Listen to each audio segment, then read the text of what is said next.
Greetings and welcome. My name is Dr. Johnny Rice II. I'm an assistant professor of criminal justice here at Coppin State University in the College of Behavioral and Social Sciences. Welcome to the 13th annual Dr. Martin Luther King Jr. Birthday Tribute Celebration. Each year, we have celebrated on our campus the legacy of Dr. King, and at the same time recognized and celebrated our Eagle Awardees. These are people in the Baltimore community and beyond that have made a significant difference and affected positive change. As a result of COVID-19, we unfortunately are unable to have the breakfast on our beautiful campus.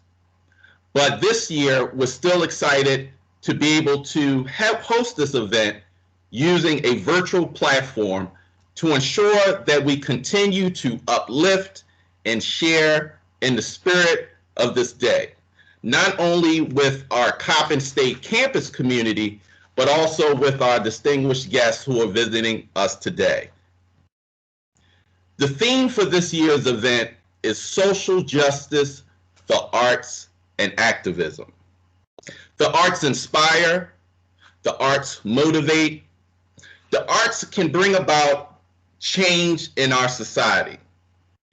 Many of us in our broader community have been adversely affected by COVID-19.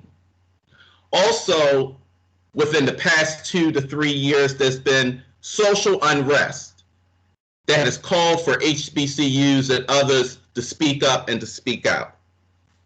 Well, through our program today, we hope that we can recognize the importance of Dr. King's work and advocacy around tough social issues, but also we hope that our program can assist in healing and inspiring those who are with us today. So again, I say welcome on behalf of Coppin State University, and it's my honor to preside over this event. At this time, it is my pleasure to introduce the musical selection, Lift Every Voice and Sing, by our distinguished guest, Black Assets. We can do a virtual clap. Virtual snaps around your muted rooms. Today we are paying homage to our great leaders in our community, but also to a man whose dream paved the way for all of our dreams to be reality. And without further ado, wherever you are, we're gonna sing the first verse only of our Black National Anthem. Lift every voice and sing. So sing with me. Make sure your mics are muted so you can sing out and proud, whether it's beautiful or not. Let's do this. All right. Lift every voice and sing till earth and heaven ring with the harmonies of liberty. Let our rejoicing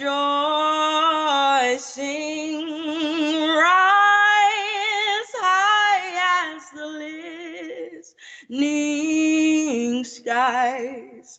Let it resound loud as the rolling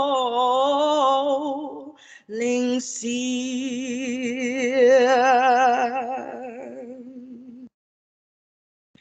Sing a song full of the faith that the dark past has taught us.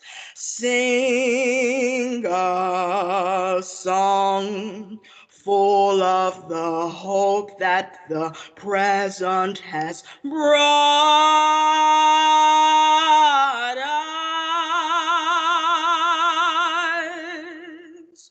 Facing the rising sun.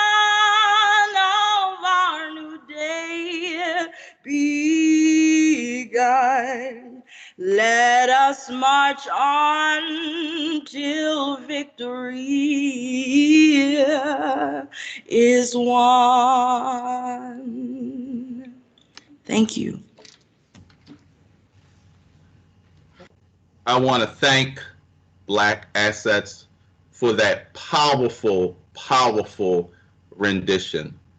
And I think it sets the stage for our next guest and friend and colleague, Dr. Denise Watis Daniels, who will bring the occasion. Dr. Daniels. Good morning, good morning, good morning. I welcome each of you to our annual Martin Luther King celebration at Coppin State University. I am here to talk about the occasion. We are here to remember the legacy of Dr. Martin Luther King Jr. and to recognize the exemplary achievements of individuals that reflect the life and philosophy of Dr. King. This year, our celebration is taking a different format. This year, 2021, is taking a different format. We are in the midst of a revolution.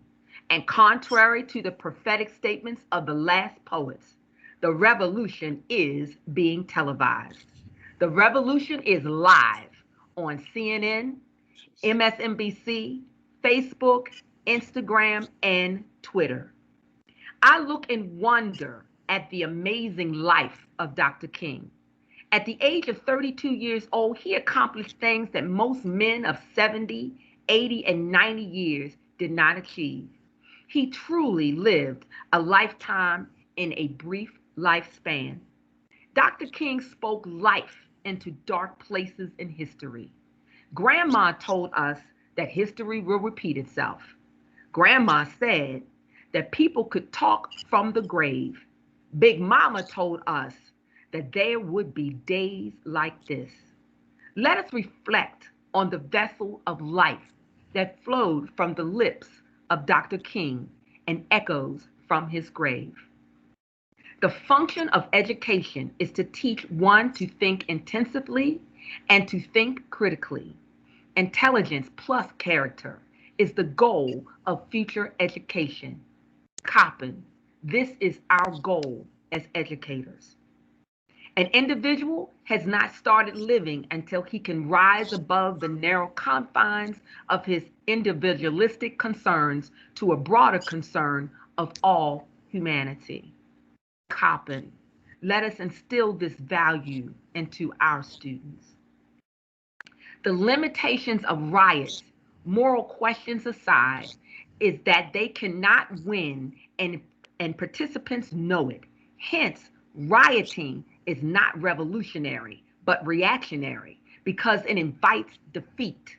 It involves an emotional catharsis, but it must follow by a sense of futility. Coppin, let us use the situation of our country to raise the moral consciousness of our students. Wherever your life's work is, do it well. A man should do his job so well that the living, the dead, and the unborn could not do it better. Coppin, let us present and focus on being determined to do our very best. Never, never be afraid to do what is right, especially if well-being of a person or animal is at stake. Society's punishments are small compared to the wounds we inflict on our soul when we look the other way. The time is always right to do what is right. Coppin, let us instill courage in our students to see something, say something, and do something. Nothing in this world is more dangerous than sincere ignorance and contentious stupidity. I'm going to leave that right there and just say, Lord, have mercy. Welcome to our program. May the events of the day raise your consciousness and inspire you to live a legacy-filled life. Thank you. Dr. Watis Daniels with those expiring words. And can we also do another virtual clap? As you notice, I'll probably have us doing some virtual claps throughout the program. So just getting you into the rhythm of it. And, some powerful words, just to focus again on intelligence plus character. So powerful. At this time, it is my pleasure to introduce our next guest to bring the occasion, Imam Mohad Bashar Arafat. He is the founder and president of the Civilization and Exchange Cooperation Foundation, a man of faith, a man of community. Imam Arafat. Thank you. I'm honored to be here, and today my opening prayers are a chant from the Quran, and then my reflection prayers. أعوذ بالله من الشيطان الرجيم. بسم الله الرحمن الرحيم. الحمد لله رب العالمين الرحمن الرحيم مالك يوم الدين إياك نعبد وإياك نستعين اهدنا الصراط المستقيم صراط الذين أنعمت عليهم غير المغضوب عليهم ولا الضالين.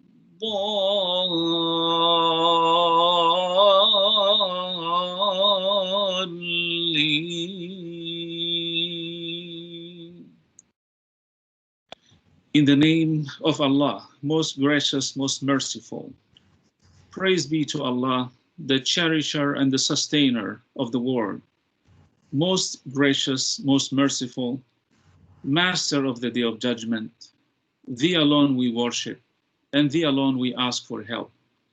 Show us the straight path, the path of those you have favored upon, not the path of those who got your wrath, nor those who went astray. Almighty God, the Lord of love and mercy, we thank you for bringing us together this morning through Coppin State University, praising your name and rejoicing for your countless blessings on us. Almighty Lord, as you have forbidden racism and made it a major sin through your revealed books and through your beloved Abraham, Moses, Jesus, Muhammad, and all the prophets. We make you witness that your servant, Dr. Martin Luther King, raised his voice to denounce racism, injustices, and was a force for unity for all mankind. We ask you, Almighty God, to bless us by walking on the path of leadership toward peace, justice, reconciliation, and unity, as your servant Dr. Martin Luther King did. O Allah, we know that there are advocates for hate that led to destruction and killing of others. Help us to be among the forces for goodness, who stand up for justice and build up societies and nations on the path of Dr. King. Loving God, we ask you to have mercy on our country, the United States of America, and keep us always moving forward with love for racial justice, equality, and fraternity that will lead to prosperity. With your names of As-Sami'a, the all-hearing, and Al-Mu'ti, the giver, we pray. Amen. Amen. Imam Arafat, thank you for those words. At this time, it is my pleasure to introduce Dr. Anthony Jenkins. Dr. Jenkins became the 8th president of Coppin State University in May of 2020. Our president is a respected leader in higher education, an advocate committed to creating opportunities for all students, especially those students from underrepresented communities. He is a champion of public policy issues that foster meaningful dialogue within the landscape of higher education. Dr. Jenkins has delivered keynote addresses to audiences across the country, and in his presentations and publications, he's focused on economic development, crisis management, enrollment and retention, and diversity, and he has a particular focus on African American male initiatives and first-generation college students.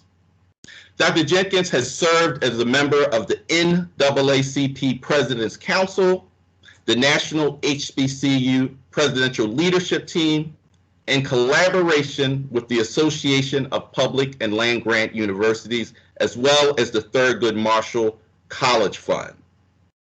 He has also supported and assisted members of Congress and the White House to successfully secure year-round Pell and USDA funding for HBCUs. He has been honored by several civic organizations and universities for his leadership, and most recently, the Baltimore Business Journal selected him in their 2021 cohort of Faces to Watch. Dr. Jenkins was born in Washington, D.C., and raised between the nation's capital and North Carolina. He is a proud U.S. Army veteran who began his path to the presidency as a first-generation college graduate of Fayetteville State University. He earned his master's degree from North Carolina Central University and his doctoral degree from Virginia Tech. Dr. Jenkins is married to First Lady Twanette Jenkins, and they have 2 beautiful daughters. And let me say this, Dr. Jenkins has come onto our campus, even in the midst of COVID, and charged forward. We're excited to have him work with the faculty, with the staff, with the local and global community. And he has a passion for all things Coppin. It is my pleasure at this time to introduce our president, your president, Dr. Anthony Jenkins. Virtual clap. Thank you, Dr. Rice. I appreciate that, that wonderful introduction. Good morning, and on behalf of the entire Coppin State University community, we want to welcome everyone to the 13th annual Dr. Martin Luther King Jr. Birthday tribute celebration. I would like to thank Dr. Rice and our entire planning committee for forging ahead to develop and having this wonderful event this year, even during these uncertain times. It is an honor to have all of you all with us as we come together and we pause to celebrate, in my opinion, one of the greatest Americans our nation has ever produced. Dr. King's life is an example of extraordinary servant leadership. His voice still gives hope to a nation and serves as a catalyst for empowerment. Dr. King was wise enough to know that no one person could achieve the seismic culture shift that our nation needed. He was also keenly aware that the more we push racism to the fringe of our society, the harder racists would fight to keep their oppressive grip on our nation. Unfortunately, the images that we witnessed last week in our nation capital validates his position. With Dr. King's dream still unfulfilled, it is important for us to stay the course and remain focused on ensuring that the words that are etched in the Constitution and the Declaration of Independence rings true across our nation, not only for African Americans, but for everyone. Because Dr. Martin Luther King's dream was not just for African Americans, it was for the United States of America. Because he knew that if we as a country was willing to face our demons, to address hatred, and if authenticity was given to opportunity, that anyone could succeed. regardless of the hue of their skin, their economic backdrop, or their zip code. So it is an honor to have you all with us today. It is a pleasure to celebrate this incredible man and the legacy that we still hold dear to all of us. Again, welcome. I hope that you enjoy today's event. I want to thank Dr. Rice and the planning committee again. I also want to give a congratulations to all of our Coppin Eagle awardees. Let's sit back and enjoy this terrific tribute to a great American. Thank you very much. Thank you, Dr. Jenkins. We appreciate those words and that welcome. At this time, we're going to have Miss Shirley Ann Evidence Carr present a poem of spoken word. Ms. Carr.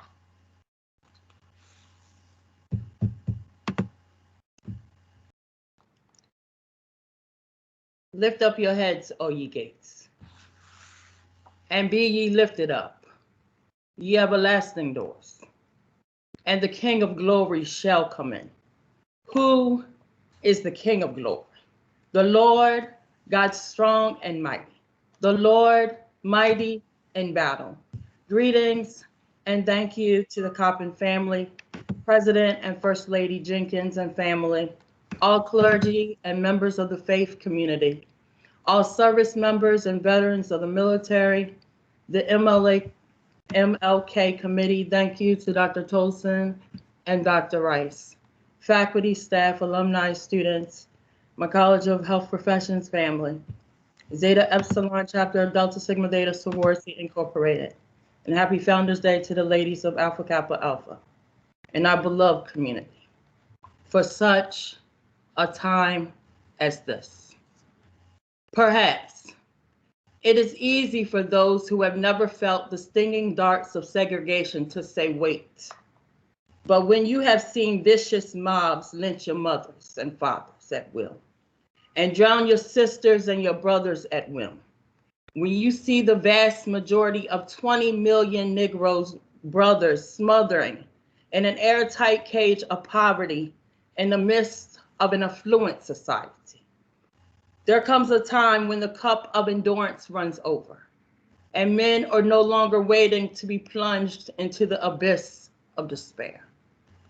Slavery, Black codes, segregation, the Black migration, Jim Crow. Slavery, Black codes, segregation, the Black migration, Jim Crow. And the weight of this movement had my eyes hanging low, but oh no, it's not over. As a matter of fact, it's just getting started. This is where the Red Sea parted, refusing the same bone on a different platter. Black lives more than matter. Matter cannot be created nor destroyed, though it can be changed from one form to another form. Before God formed us in the womb, he knew us. And if resilient was his highlight, we are brilliant, his glory shining through us, bright like his son, the Redeemer, resurrected. Oh, death, where is your sting? And oh, grave, where is your victory? But our victory, with every song, every painting, every poem, every story, our victory, with every protest, every banner, every sit-in, die-in, conversation, every candlelight vigil, victory for Moses, every Joshua, every David, every Daniel, every Paul, every Peter. This is victory for Muhammad Ali, Richard Allen, Marcus Garvey, Benjamin Davis, Frederick Douglass, Martin Luther King Jr., Malcolm X. Victory for every Eve, for every Sarah, every Esther, every Miriam, every Ruth, every Hannah, every Mary. This is victory for every Mary McLeod Bethune, Shirley Chisholm, Fannie Lou Hamer, Angela Davis, Nikki Giovanni, Harriet Tubman, Madam C.J. Walker, Dorothy Hyatt, Camilla Harris, Stacey Abrams,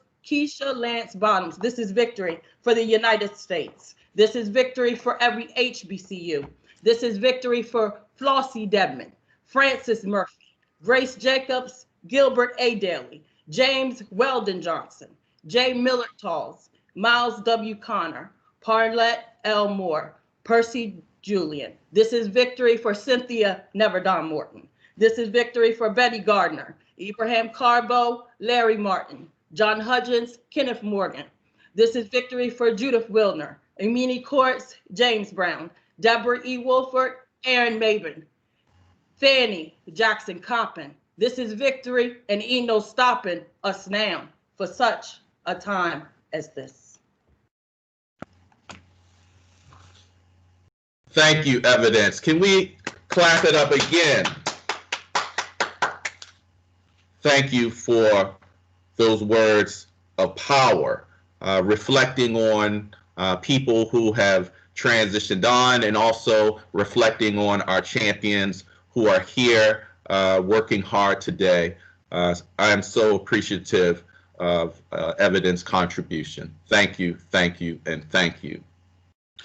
At this time, I have the honor of introducing our keynote speaker, Dr. Kevin Slayton. Dr. Pastor Kevin Slayton embodies the values and spirit of the elders who raised him to show respect for all of God's people. After several years in the nonprofit sector and legislative arena, he has worked to address the needs of countless individuals living on the margins of society. He accepted his calling to preach the gospel, and for the past 14 years has combined his passion for public policy with his prophetic preaching to impact the lives of many.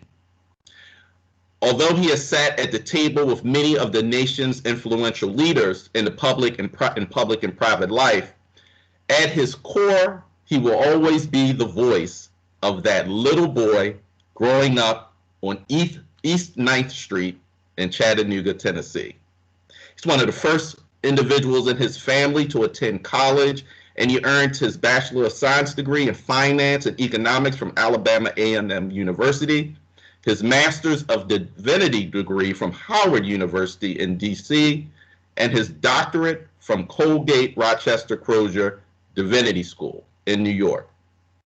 Whether as a public policy director of the Public Justice Center, or a program officer with Associated Black Charities, or the executive director for the Baltimore City General Assembly delegation, he has always put forth his best contribution to affect change, and he's never wavered in his commitment to racial and social justice.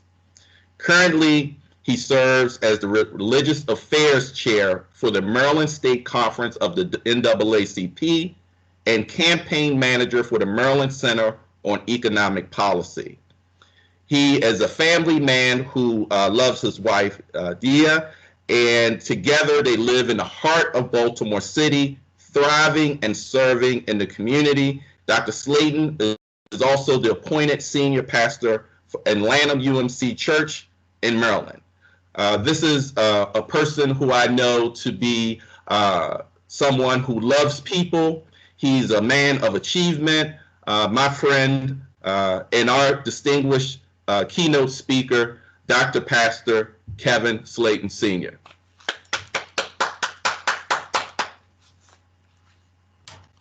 Thank you, Dr. Rice.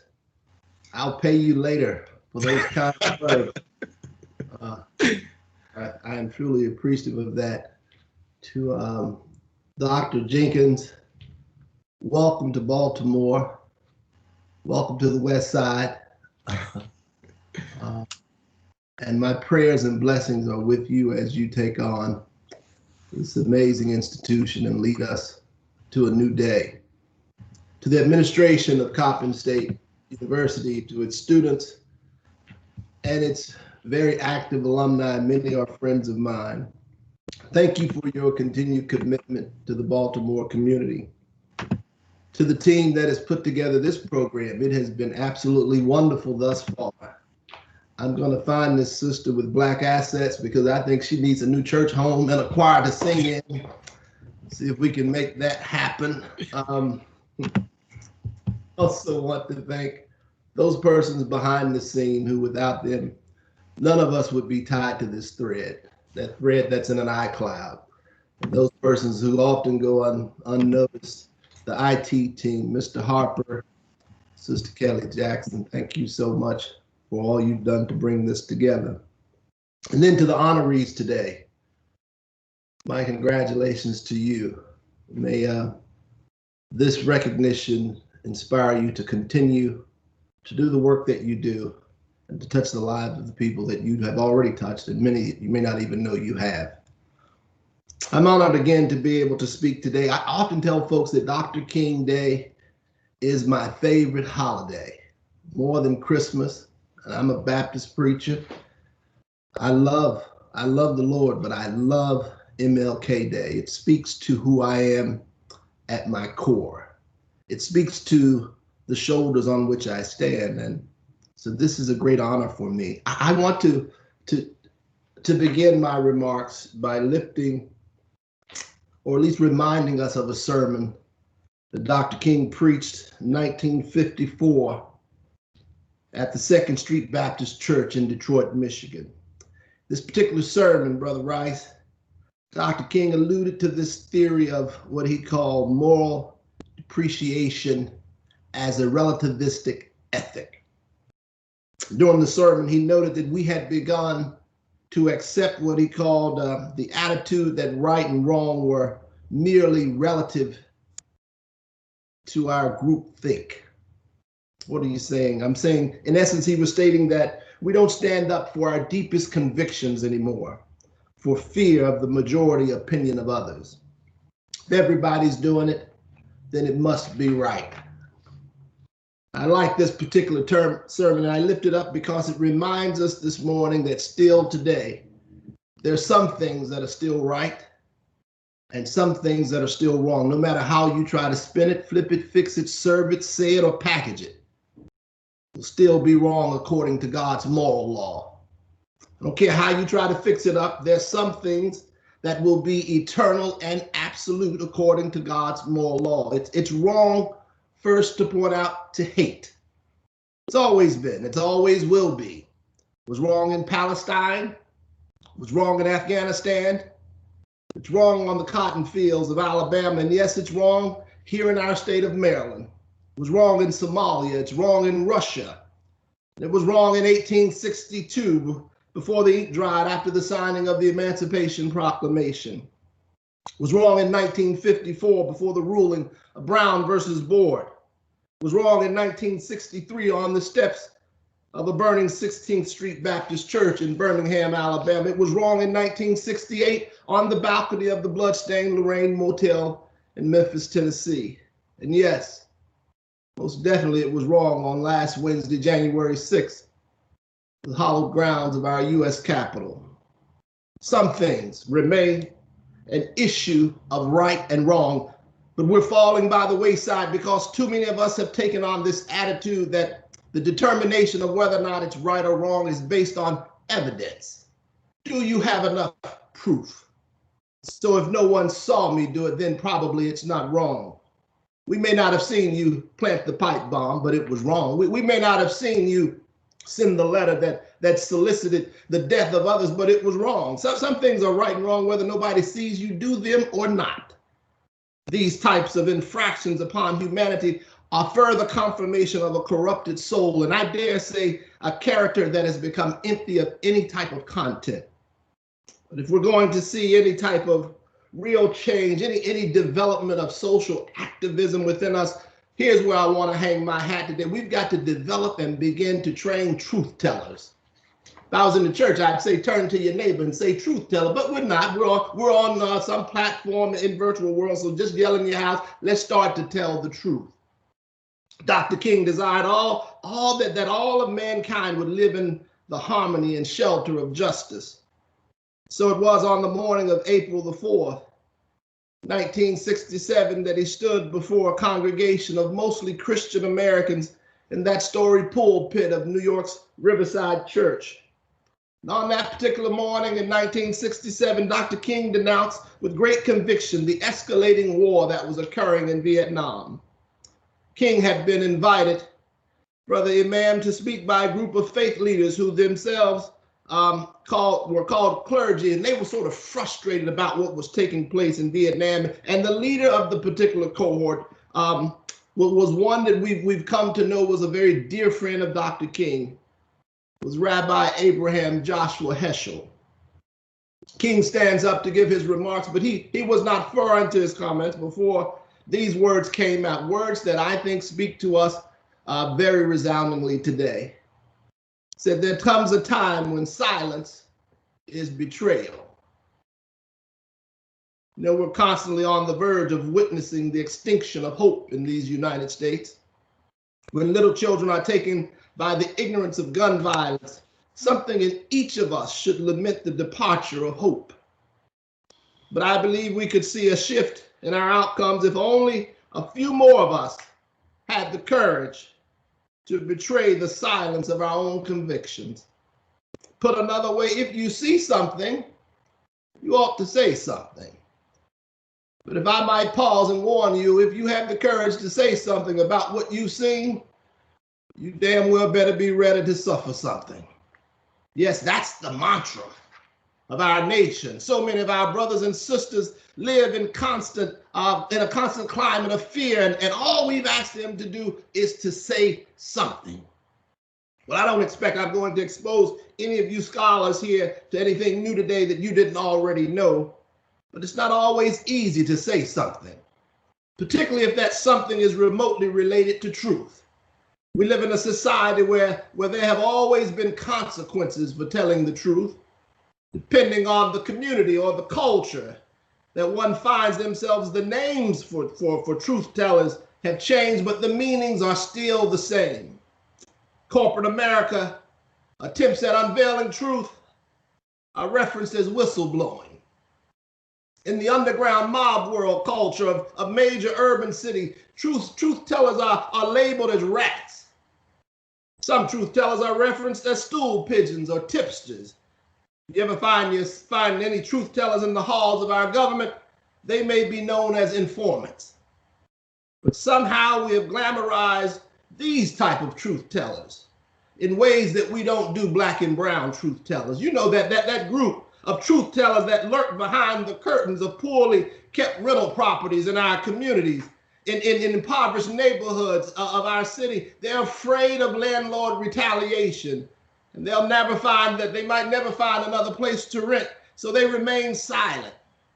They say nothing. They allow their children to suffer while they play with chipping paint. That potential truth teller that fears the safety of their children walking to school because the crime on the block is hot. That possible truth teller that doesn't know who to trust anymore because poverty has wreaked havoc on every social fiber of their existence. Yes, those who would be truth tellers, we call them snitches. We have the audacity to look down on them because in our sanctified opinions, if they want to truly see something different in their communities, then they ought to have the courage to say something about what they see. What a double standard. If that were only applied to the friends and family of the leader of this nation, why aren't they required to tell the truth? Dr. King lived under this type of hypocritical expectation each day of his life, and he still chose to be a truth teller. He said that, quote, his conscience left him no choice. And that's what I want to ask you today. What other choice do we have? Am I the only one that sees the embedded consequences of systemic racism and their impact on black and brown folks in this city? Am I the only one that hears the cries of broken and hurting people in our streets? It's true. A time does come when silence is betrayal. That clergy group that wrote that and invited King to New York, they were a very interesting group of folks. But they still got King to come. They decided that they could no longer sit silent and not address what was happening in the public square. So King came and he spoke. But in so doing, watch closely, he made an enemy of someone whom he once considered a friend, the president, Lyndon Johnson. What a dilemma he finds himself. How do you tell the president of the free United States the truth when when you know that the outcomes could be detrimental to your survival. Well, King did just that, and in his words and his advocacy, they were powerful enough to reach the White House. And almost a year after his speech, Johnson announced that he would not run again. His departure was living proof that no one is above truth-telling, and most importantly, it proves that scriptures to be correct when it says, the truth shall make one free. Is that the type of freedom America could benefit from today? Can't wait until tomorrow to do what needs to be done today. Tomorrow is today. Standing in the fresh winds of comments by our president and other Americans with betrayal on their minds and lips, the silence from our leaders is a treacherous response at best, but it speaks of protective privilege not known to many of us on this platform today. But I believe the truth must prevail, because truth may come at a price, but I also believe that truth has its own compensation package. But if I may leave you with this, truth is also acquainted with death. And I've come to realize that if we're going to see a more just society, if we must be willing to tell the truth, we must also be willing to die. King says a man who hasn't found anything worth dying for isn't fit to live. And I'm confident through the life and legacy of King that the love of truth was much stronger than his love for death. Death in and of itself, it's finite, but death is given no power over truth. The love of truth must be stronger. Paul Tillich says that it creates something new out of the destruction that is caused by death. It bears everything. Truth, he says, and it overcomes everything. It is at work where the power of death is strongest. In war, persecution, homelessness, and hunger, and the physical death itself. Love is powerful, but truth is stronger. Truth outlives all of that. Truth will never die. It lives on. It lives on in our children. It lives on in our institutions. It lives on in our children's children. It lives on in our communities and our investments. It lives on in our public policies and our ideals. I believe, as I've studied King for the past 16 to 17 years, that he understood this cosmological system of equity.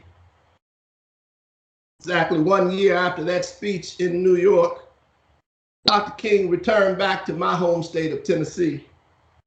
He'd been there, as you were aware, a week earlier in an attempt to lead a march in support of sanitation workers.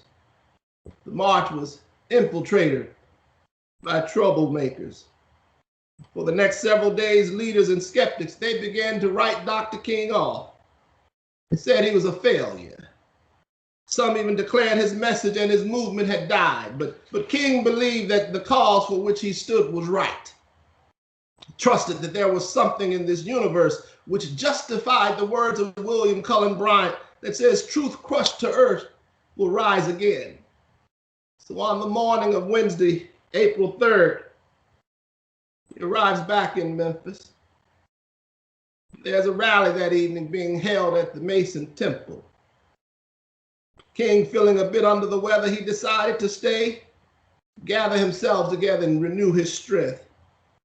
But the people there, as we understand, they wanted to hear from Dr. King. They wanted to hear the truth teller. So his closest confidant, Ralph Abernathy, said he found a payphone and made a call over to Dr. King at the hotel, and King responded and shows up and delivers a sermon that we now reference as the mountaintop. King baptized his spirit, I believe, and he purged he purged his soul. And I believe it was in that moment he made peace with his God. So for whatever you take from this time of gathering today, be clear about the subtext of my message. It's about truth and death. Yes, he wanted the world to know, and those who sat in that church in Memphis, Tennessee, that their bodies may meet their final destinations. But it was the truth and the power of it that would live forever. It was the truth and the power of truth that would move on to the next generation. Somebody's listening this morning. You may have made plans for your future. You may not get there, but your truth will. So King concludes this final sermon with these words, and I'll share them with you before I sign off. He says, "Mine eyes have seen the glory of the coming of the Lord." So those words put to music, because the arts have always played a role in telling the truth. Whether it was the arts, whether it was jazz music, what do you think improvisation was? We've always had to improvise. The arts would always show up to tell a truth that our physical bodies and our physical mouths could never do. So these words, "Mine eyes have seen the glory of the coming of the Lord," were put to a music song titled John Brown's Body. John Brown was an abolitionist and a leader of popular camp meetings during the American Civil War. White men. The lyrics were so powerful that they meet Dr. King on the balcony of the Lorraine Hotel in 1968 as he stands at a crossroad, holding on to truth, but ready to face death. The word simply said, "Mine eyes have seen the glory of the coming of the Lord." He's trampling out the vintage where the grapes of wrath are stored. He loosed the faithful lightning of his terrible swift sword. His truth is marching on. Happy Martin Luther King Day to all of you listening today. While the world may be troubled, while the world may be divided, we can rest assured and give thanks on this day that for the life of Dr. Martin Luther King, at a minimum, we know that his truth is still marching on. God bless you, Coppin State. God bless all of you. Happy Martin Luther King Day.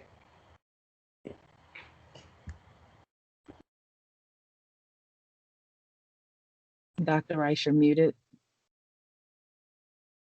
Dr. Rice, you're muted.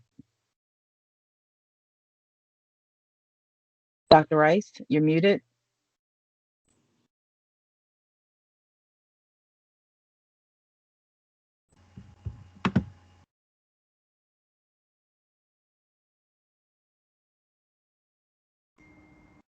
Dr. Rice, you're still muted.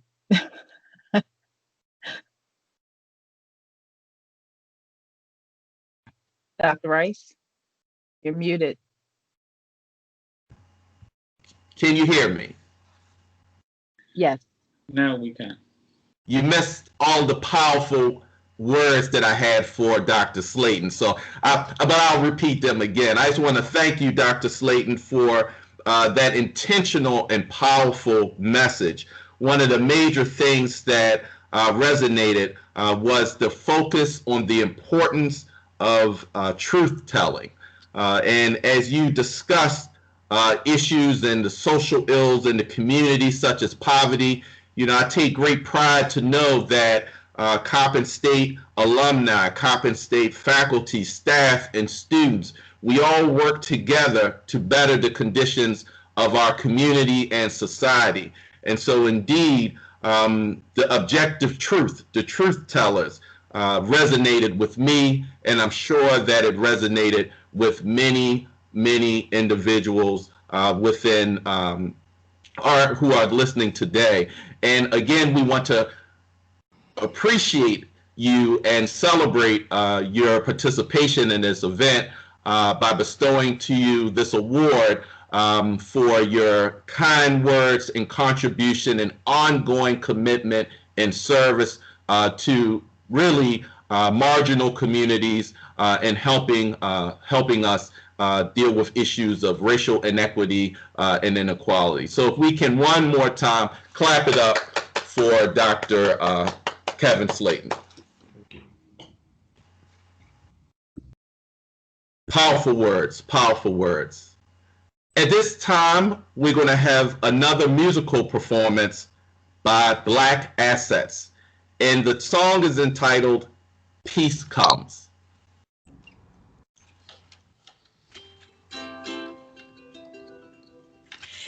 In the name of love, peace, light, and revolution, this song is entitled Peace Comes. It's an original piece written by me, Black Assets, in response to the racism and discrimination I faced while working with the Baltimore Symphony Orchestra.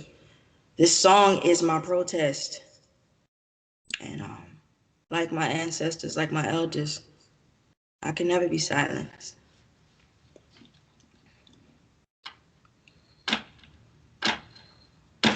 If I don't get this shot,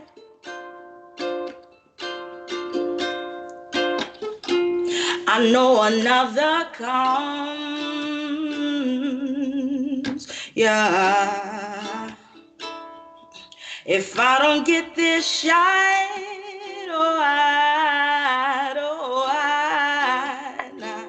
I won't go on the run. That's not where my peace comes now. If I don't get this shot,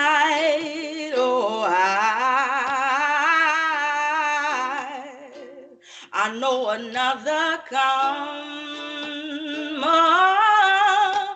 Nice. If I don't get this shot, I won't go on the run. That's not where my peace comes. Nah, share.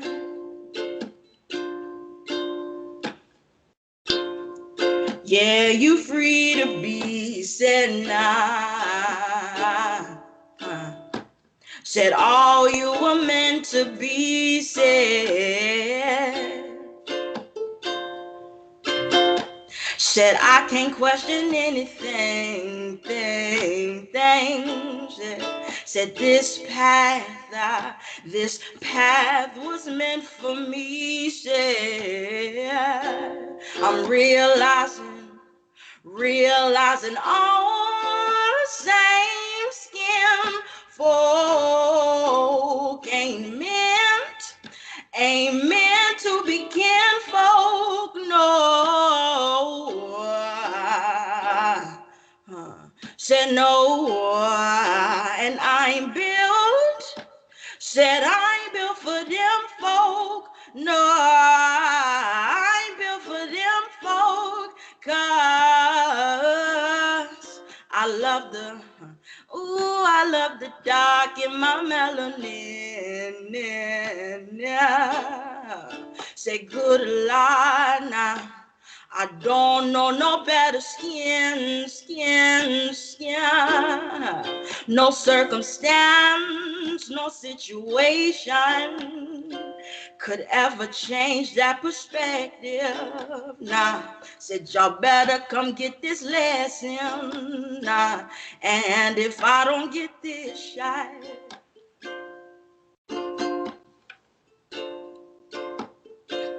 I know another come.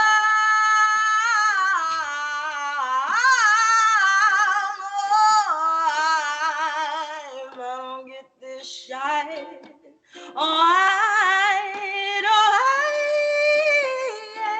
I won't go on no run. That's not when my peace comes. Said nah, I've gotta own my magic. Say own my magic, nah, then walk in my purpose. I must walk in my purpose.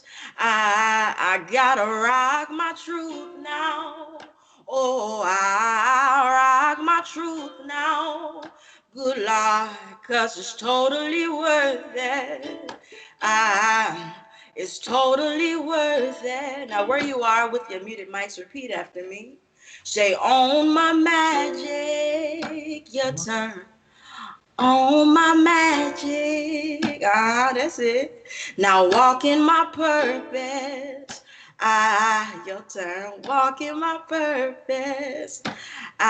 Beautiful. I rock my truth now. Oh, I rock my truth now. Oh, it's totally worth it.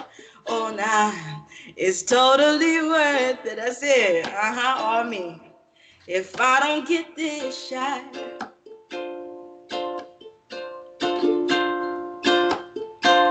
I know another comes. Oh, if I don't get this shot, oh,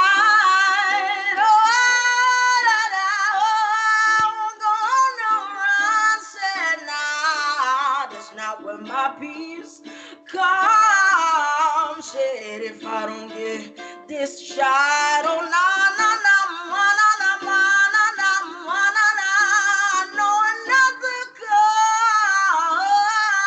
Oh na, say na. If I don't get this shot, oh na. If I don't get this shot, I won't go on no run. Say nah, that's not where my peace comes. Yes. Thank you. Thank you. Let's hear it again for Black Assets. Of course, we have to clap it up. We have to clap it up. Beautiful, beautiful, beautiful. If you think about everything that's happening in the world right now, peace comes is just the perfect phrase to think about what it is that we all are aiming towards and what we all want to see this year. And so again, I appreciate that beautiful, beautiful rendition. At this time, we have the opportunity to recognize our Eagle Awardees. Just to provide some background and context, each year the Planning Committee has the honor to identify and select a group of distinguished public servants who embody the spirit of Dr. King. These awardees have embodied this spirit through strong character, their work ethic, and most importantly, their societal contributions on a local, national, as well as global level. To summarize, these are individuals who influence and impact positive change based on their works. As you all know, the theme for this year's event is social justice, the arts, and advocacy. In a moment, my colleagues will introduce our awardees who will provide their words of acceptance. Many of them, of course, have made an indelible imprint utilizing the arts to enhance the well-being of individuals and society as a whole. First, you will hear from my colleague, Dr. Kesslyn Braid-Stennis, who will introduce Honoree Mrs. Deborah Wolford. Then you will hear from my colleague, Dr. Gary Jones, who will introduce Mr. Aaron Mabin. Next, you'll hear from Professor Amini Quartz, who will introduce Mr. James Brown. And lastly, you'll hear from Dr. John Hudgens, who will introduce Honoree Dr. Judith Wilner. So I turn it over to my colleague, Dr. Kesslyn Braid-Stennis. Dr. Stennis. Thank you, Dr. Rice. Colleagues, I am so full already. This has been such a powerful program already. Dr. Rice, oh boy, this is rich. I'm so thankful to have the opportunity to share with you that Black Assets is a graduate of Coppin State University. She graduated from our social work program. Social workers are awesome. So thank you, Black Assets, for all of your contributions. Amazing. But I am equally as proud to introduce to you another of our social work graduates. President Jenkins, administrators, faculty, staff, friends, and my beautiful sisters of Alpha Kappa Alpha Sorority Incorporated, it is my delight to present the bio for Ms. Deborah Wolford. Ms. Wolford is an innovator and an advocate who is very clear about her mission in life. Ms. Deborah Wolford is an LMSW, and she calls herself a baby boomer living in a millennial world, who applies insights from both of these eras to inspire and empower the next generation of social justice and political activists to carry on our ancestors' legacy. Her passion for justice and engagement stems from childhood memories of people of color on national television being brutalized for wanting the right to vote. She's never forgotten those who shed their blood, sweat, and tears and gave their lives for the privilege of voting and to have the right to a decent education, and who were denied the right to decency because of their skin color. These memories drove her and continue to drive her to recruit, to register, to educate, and to mobilize people to engage in political process and to fight any form of social injustice. Reverend Slayton, she is a truth teller.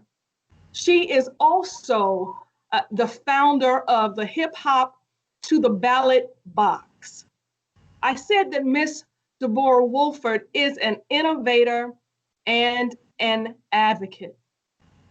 She is also an alumna of the great Coppin State University and our own social work program. According to Miss Wolford, she entered, now, you know, I wouldn't ordinarily tell a woman's age. That's just not what we do. But Ms. Wolford is proud to say that she came to Coppin State University at the age of 57. While she was here, I can tell you that she was a mover and a shaker. She was the president of our Social Work Association, and family, she didn't take no mess. You know what I'm saying? She was a mover and a shaker.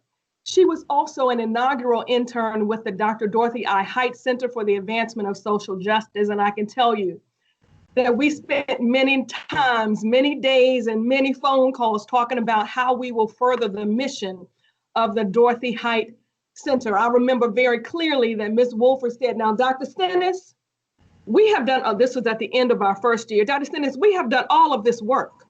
We cannot let this work die. What are we going to do to implement a sustainability plan? And I said, well, Ms. Deborah, I guess we need to start working on a sustainability plan for the Dorothy Height Center.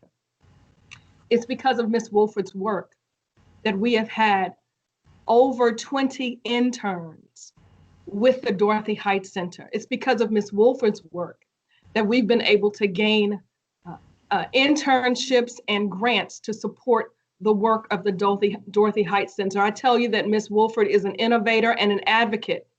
Not only was she an inaugural intern, she also carved a way to simultaneously intern with the Maryland State Legislature. Now, that's amazing, right? What's even more amazing is that Ms. Wolford would get up, catch a bus, 2-hour ride to Annapolis to be there at the start of the business day. She served all day, and then she caught a bus to come back to Baltimore to serve her community. Ms. Wolford is an innovator and an advocate. After she graduated from Coppin State University, she earned her MSW from the University of Maryland, Baltimore. Not only did she earn the MSW degree, she received the coveted Macro Social Work Student of the Year. As Dr. Rice would say, we need to give some hand claps for that. Even while being at Maryland, she always came back to Coppin. She is a Coppin lover of Coppin State University. She came back and she gave back to CSU. Even now, she does annual voters registration drives for our students. She trains our students on how to register others to vote. This is her love. This is her work. She helps us find grant money. She simply loves Coppin State. She is an innovator and an advocate. She's had extensive training in community engagement and in political social work. She's also had training in social policy. She served on boards on several community organizations, and from 2010 to 2014, she was elected to serve for the 40th District Democratic State Central Committee.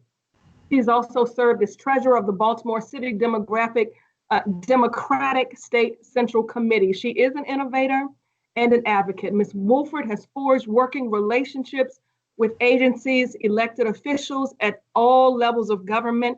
She's worked in private and not-for-profit organizations, with communities, and with churches. She is also the founder of Feed My Sheep Ministry. I could go on and on and on and on about the accomplishments of Ms. Wolford. She has attributed her personal and professional growth over the past 20 years to the support she received from God, family, friends, professors, students, church members, and because of her activity in our community, and because she has been a truth teller, we are delighted, Ms. Deborah Wolford. We are delighted to present you with one of this year's Eagle Awards. Congratulations. Dr. Stennis, I think we lost connection with Dr. Wolford. I'm trying to contact her, but as soon as she's back on, we'll get her up on the screen. Coppin, while Ms. Wolford is making her way, let me just say that this is a wonderful recognition, not just for Ms. Wolford, but this is a wonderful recognition of the work that we do here at Coppin State University. Ms. Wolford is receiving the award, but we are also receiving the award. We nurtured her, not just in social work. We, Coppin, nurtured a leader. We nurtured an advocate. We nurtured an activist. We nurtured someone who is making a difference, not just in our community, not just in our state, but in our world. And so while Ms. Wolford is receiving this award today, we too are receiving an award. She is Coppin's own. Thank you, Dr. Stennis. If we don't have at this moment Ms. Wolford on with us for the sake of time in the program, we can transition to our colleague, Dr. Gary Jones. And once we get Ms. Wolford back on, we can definitely hear some words from her.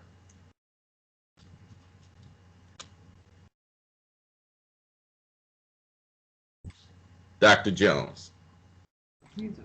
Dr. Jones, you're muted.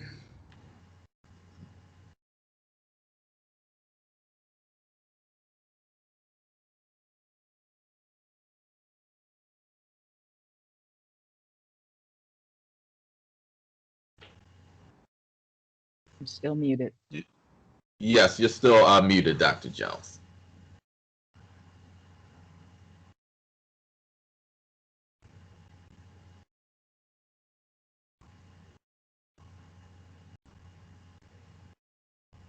No, we still are unable to hear you at this moment, Dr. Jones.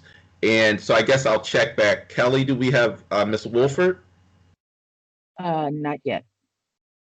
Okay, then I would like to ask Professor Amini Courts if you could do the introduction for our Coppin State honoree, Mr. James Brown. Professor Courts?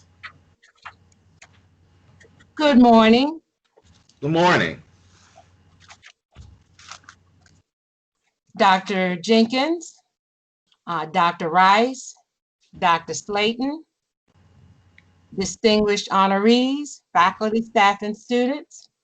I'm excited to be here once again in the presence of colleagues and friends whom I've worked with for over 30 years. Thanks so much, Dr. John Hudgens and committee for continuing this all-important annual Martin Luther King Memorial Celebration. I'm excited because I met this gentleman, Mr. James Brown. When I met him, I thought he was the savviest theater tech person I'd ever met.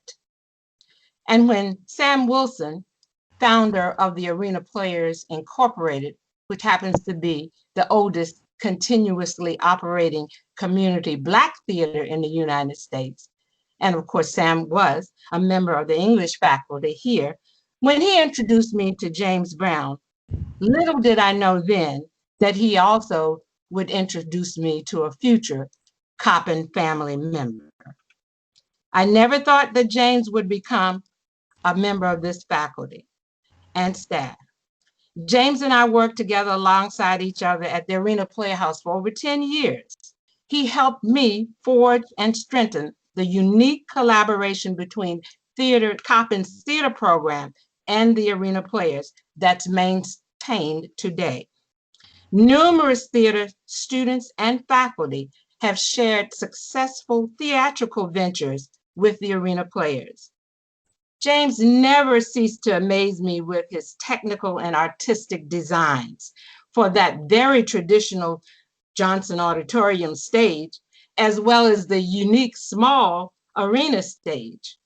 Not only could he build and design sets, he could design and hang lights. But wait, there's more. He was a great stage manager. He could construct props. But wait, there's more. He could also act. I remember with much joy when we produced a modern day production of Lysistrata on the steps of the Bartlett Moore Library. The actor playing the role of Canisius was a no-show. Who stepped up to perform the role? None other than our Renaissance man himself, James Brown, who was also at the time the technical director for the show.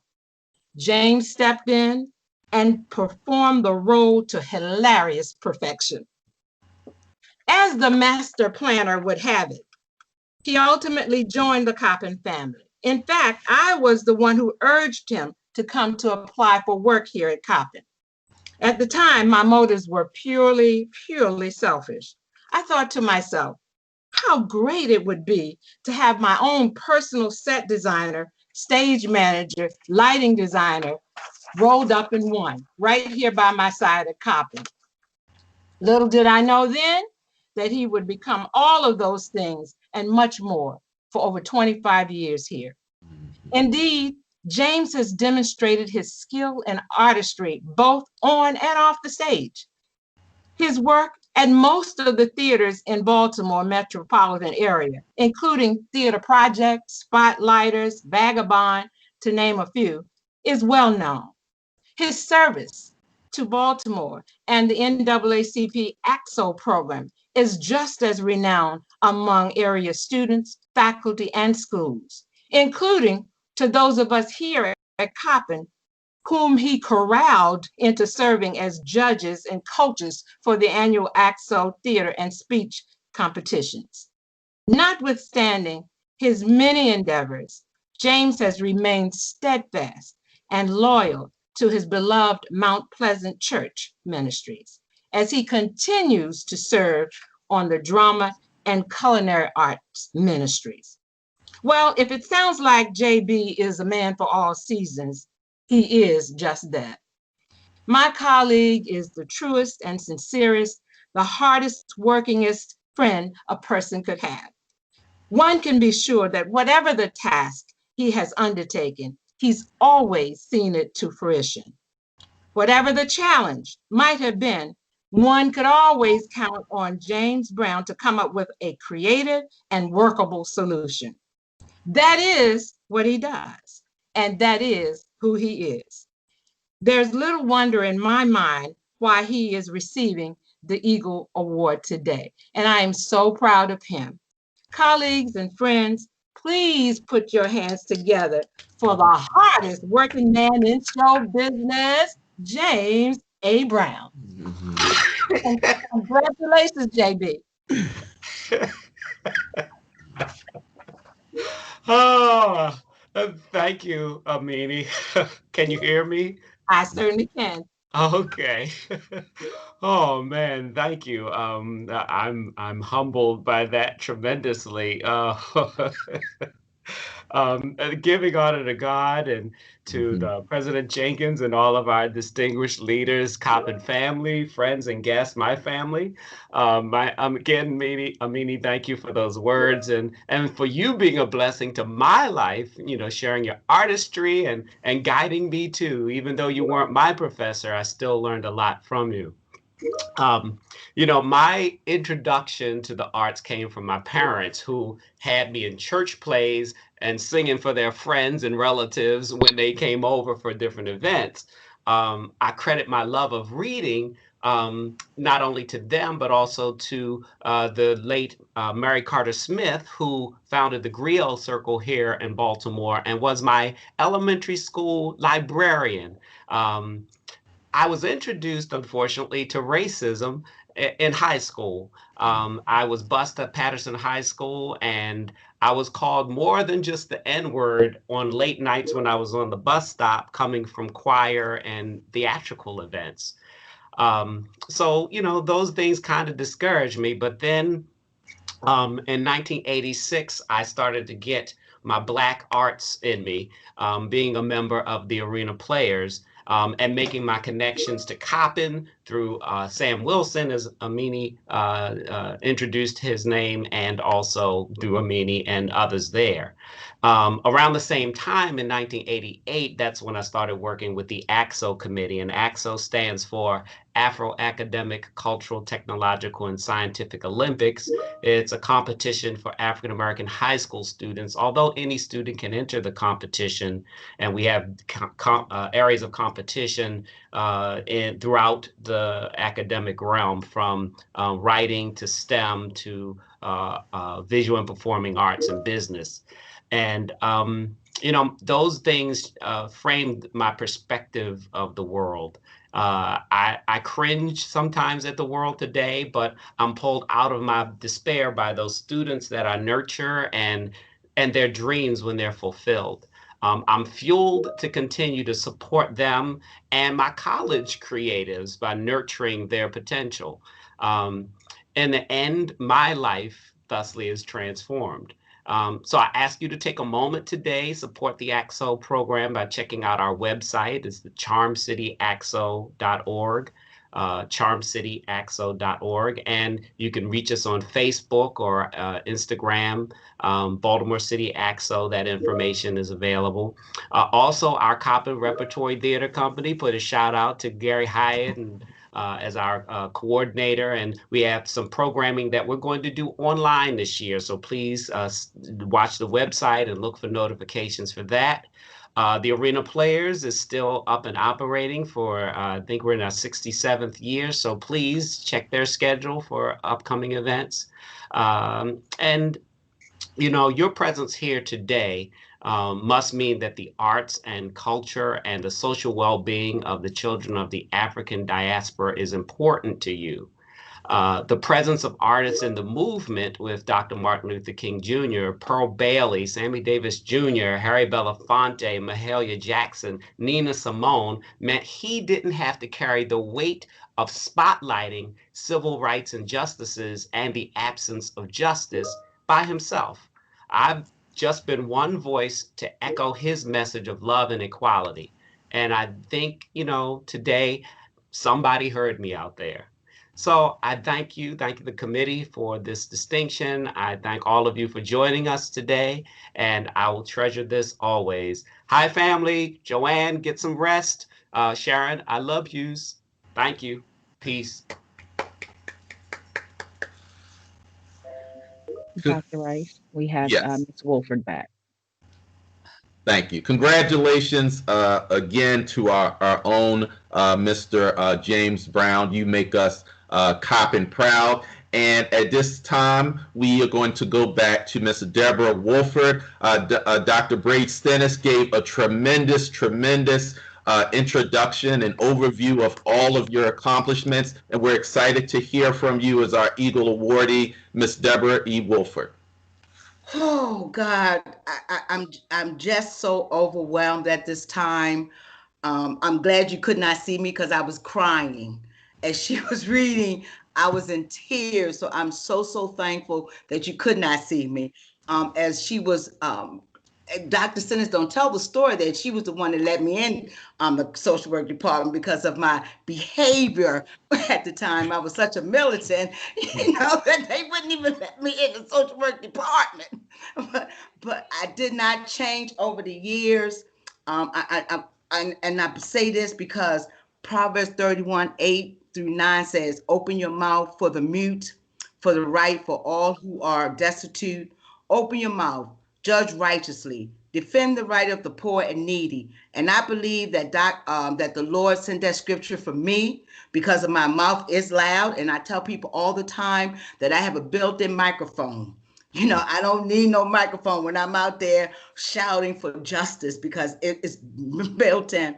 I tell people all the time, I'm so thankful that I'm a baby boomer living in a millennium world. It's because that has instilled upon me the right for social justice. Growing up as a child, I saw a lot of people that look like me being attacked by dogs and fire hoses on national television. And I couldn't understand what was going on, God. Why was these people being rejected because of the color of their skin? Because they wanted the right to vote. And I swore then that their blood would not be shed in vain. And I swore then that my family, friends, enemies, and co-workers who would listen to me would be the ones to get out and vote. So that's why I was led to become what I call myself as a political social worker. I know that I'm going to be an advocate. I know that I believe in revolutions because that's what it takes to be peaceful and to make changes. I thank my Coppin family for loving me through the process because I'm telling you, I was a problem child. You know what I'm saying? I'm gonna own me. But because of that, they was able to love me. And I'm so thankful that that the Dorothy Height social justice came into existence because it helped give me a foundation. She said that she wanted to be remembered, Dorothy Height wanted to be remembered as someone who used herself and anything she could to touch and work for justice and freedom. And that's how I want to be remembered by everyone, that she, to her very last breath, asked you, did you vote? Did you register to vote? Because that is what I believe in. I believe that our next generation, which is why I started Hip Hop to the Ballot Box, is for 18 to 24-year-olds so they can have a voice in political advocacy and social justice. And if we look at history again, it was students who caused the revolution because their parents were scared. In the words of Martin Luther King, he said that it was Martin Luther King who taught us that when it comes to social justice and equality, we have nothing to gain if we remain silent. A closed mouth does not get fed. And it does not get fed, folks. And unless we as a generation speak up for those who can't speak up for themselves, unless we teach them how to speak up for themselves, we're going to always have problems. So it is my mission, it is my assignment, it is my purpose to make sure that my ancestors did not die in vain. So I thank you. When Dr. Stennis told me about this award, I thought it was just a social work thing until y'all had that rehearsal. And I said, oh, these don't look like just social work students, teachers, these look like everybody. So I became overwhelmed and scared, which is very rare for me to be frightened. So so I thank you on behalf of the class of 2015-16 for the opportunity to serve. I thank you for the opportunity for this blessing, but more importantly, I am so grateful that the Lord has allowed me to walk in my purpose, walk in my mission. And if I don't stop, I'm going to cry again. So I thank you. I thank you. I thank you.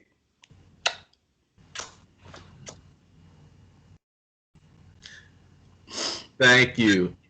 Can we clap it up for our Eagle Awardee, Miss Deborah E. Wolford. And Miss Wolford, you know, is well earned, well deserved, and you're amongst friends, colleague, and good company.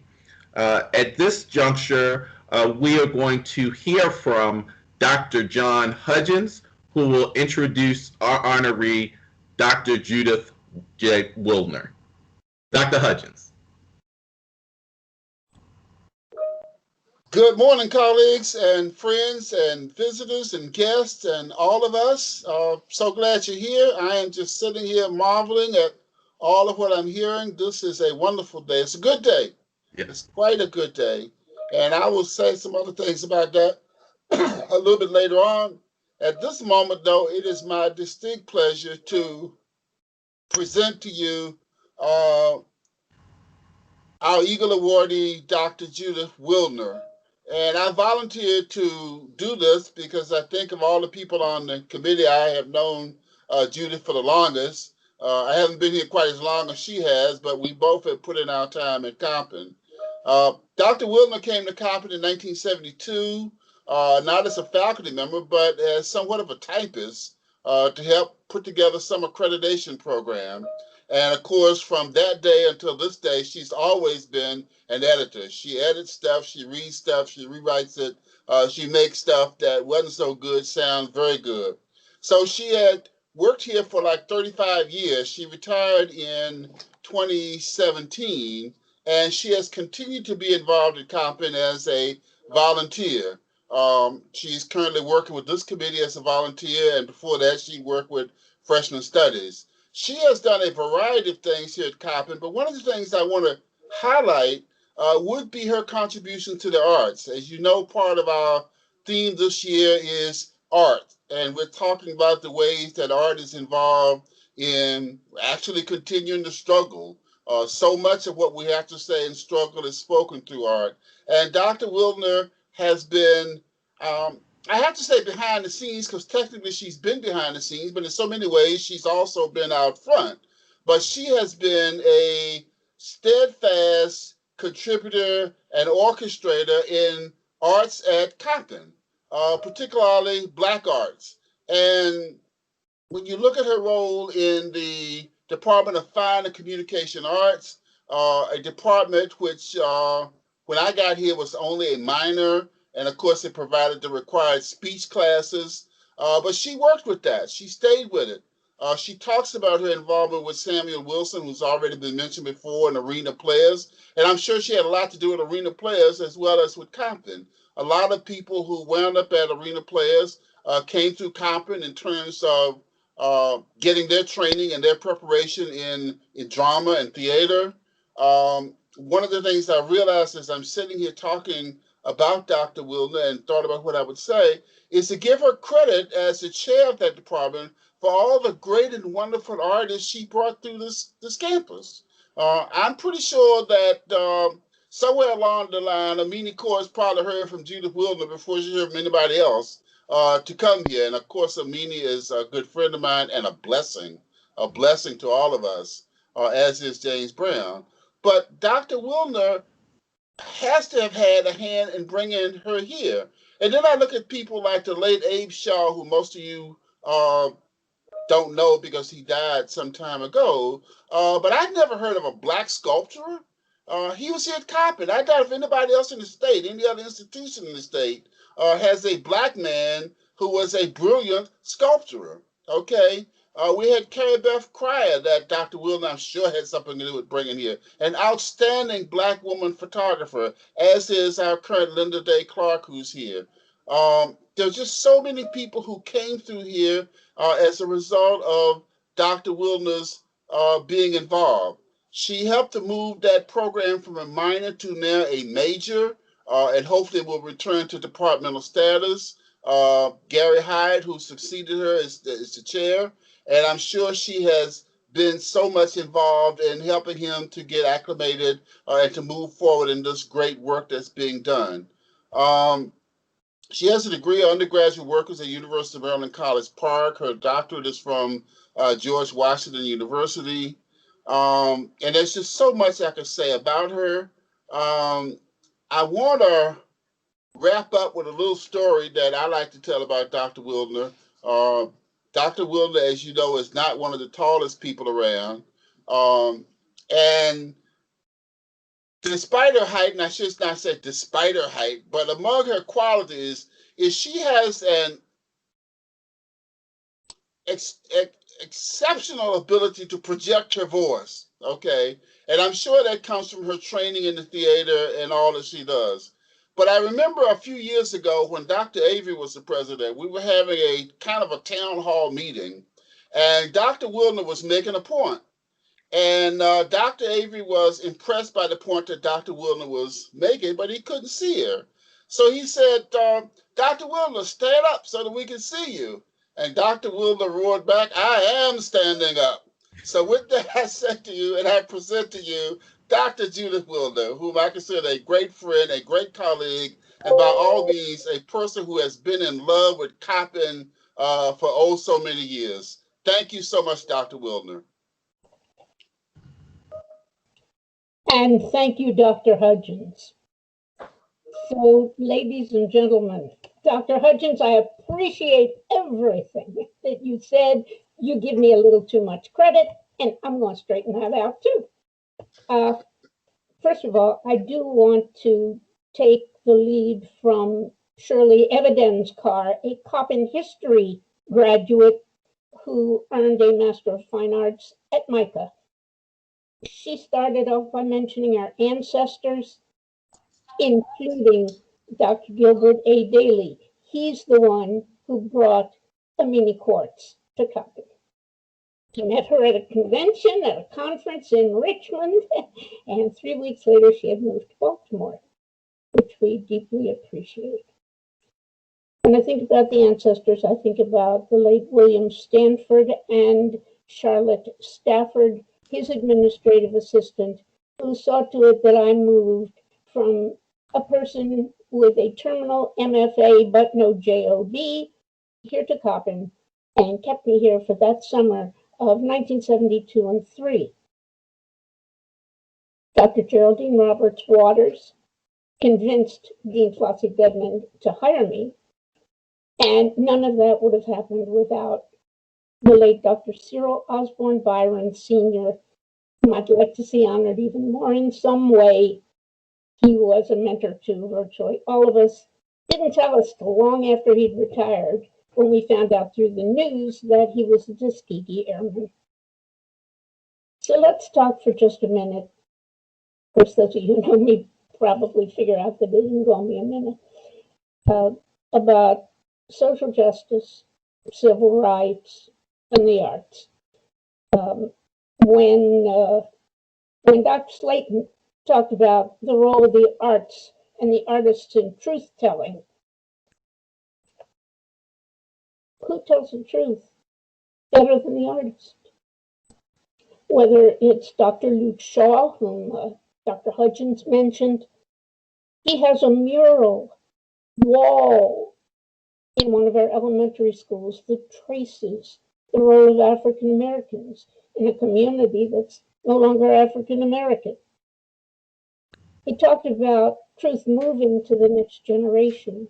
Professor Carol Grant, who took Dr. Shaw's empty ceramic sculpture studio 6 months after Dr. Shaw died and turned it into a place of vibrance that led to an intergenerational event in our art gallery, which we wouldn't have had it not been, to a great extent, her vision. Vision brings up Carrie Beth Pryor, the photographer known for her work and its value. When Beth died, Linda Day Clark joined us, and rather than going through all of her credentials, she got a cold call from Oprah, who wanted to use one of her pieces, and she had a one-man exhibit in the Philadelphia Museum of Art, even though she was still alive. So what does that say then about art, music, theater, and dance at Coppin? And I want to take this bully pulpit just for a couple minutes to ask, what are we going to do now? When you talk about art, music, theater, and dance moving to the next generation, in addition to the intergenerational art program, there's a dance program for children right here, children from the neighborhood. Nobody heard music like Coppin State's marching band once we were able to have that band. So the question is, do we want that sort of thing here again? Theater. Professor Amini Quartz enabled hundreds, literally so many hundreds, that we once had the Baltimore City Superintendent of Public Schools come here because he heard there were going to be almost 700 children in our auditorium watching an African American history event that they actually got to do some talk back to. So that's the truth. What about the role of the arts? Now, picking up from what Imam Arafat said earlier about peace, justice, unity. Well, for that, I would like to give a shout out to our former colleague, Kerry, who directed our choir and took them on 2 tours of Korea. How did we get there? His predecessor, Bill Cummings, had taken our choir to sing at the White House. Not at the White House, but in the White House, in the East Room. And word of that got out. And here I am sitting in my chair's office doing my usual things, and I get a call from the administrative assistant alter ego of our former president, Dr. Calvin Burnett, Gail Ennis. And Mrs. Ennis says to me, "Where's Mr. Kerry?" He's in class. Well, we have 3 Korean ministers here who want the choir to come to Korea. How fast can you get him here? So Mr. Kerry went over to the office, and a couple months later, we were on the road to Korea. There's a video of the second tour, which our then president, Dr. Calvin Burnett, participated in. And I'm going to make that link available so that people who may want to see it just need to possibly get in touch with Dr. Rice. He'll have it. The end of that video, Dr. Burnett, others from Coppin, including our beloved Peaches and Winky Camphor, and students, all joined hands with the Korean singers and their hosts to sing "We Shall Overcome." The concert earlier in the tour, that second tour, was conducted in the demilitarized zone between North and South Korea, and led to an initiative at Coppin that brought many Korean American students here to Coppin State University. Wow. So the question is, where do we go from here? And what's the challenge? I believe Miss Wolford just gave us a challenge. She said, we've got to teach them how to speak up for themselves. So when we created Urban Arts, approved by the state in the year 2000, That's what we started to do. One of our graduates, published, is Kenneth Clemons, community artist. So he had a question. What would happen if we took a really messed up area and put some art in it? Mm. He gathered children. They created the art. His paper, on which his publication was based, showed pictures of the neighborhood, up the street and down the street. Trash, litter. The children created work of art. Wow. And they put it right there in a little park, in an area that really didn't look so great. And it was wonderful. So what happened to it? What happened to it? I don't know what happened to me right now. Can you still hear me? Okay, I'm going to keep going. Thank you. This is probably a better picture than the one I took. Anyway, Ken Clemons went back to that area after a very few years. There was trash and there was litter where it had been before, but where the artwork was, it was clear. Nothing defaced, nothing damaged. We have students who are working with Jubilee Arts teaching. We had, as Dr. Hudgens mentioned, Dr. Shaw. Shaw. We got in our archive, all you got to do is go www.coppin.edu and put in their art exhibit. I believe you can get there from just saying Coppin Art Annapolis. Thank you, Dr. Wilner. We had an honor given to our students by the former governor, Martin O'Malley.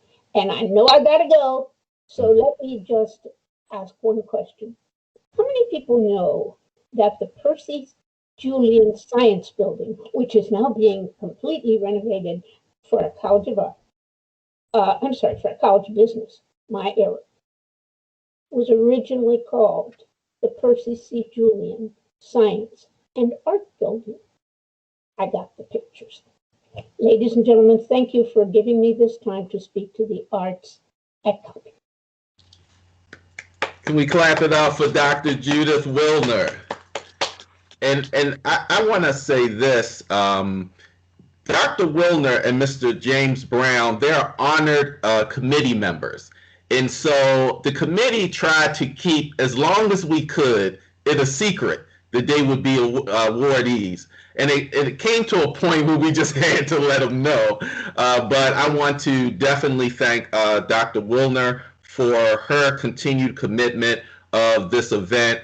Even in her retirement, she is just passionate about all that we do.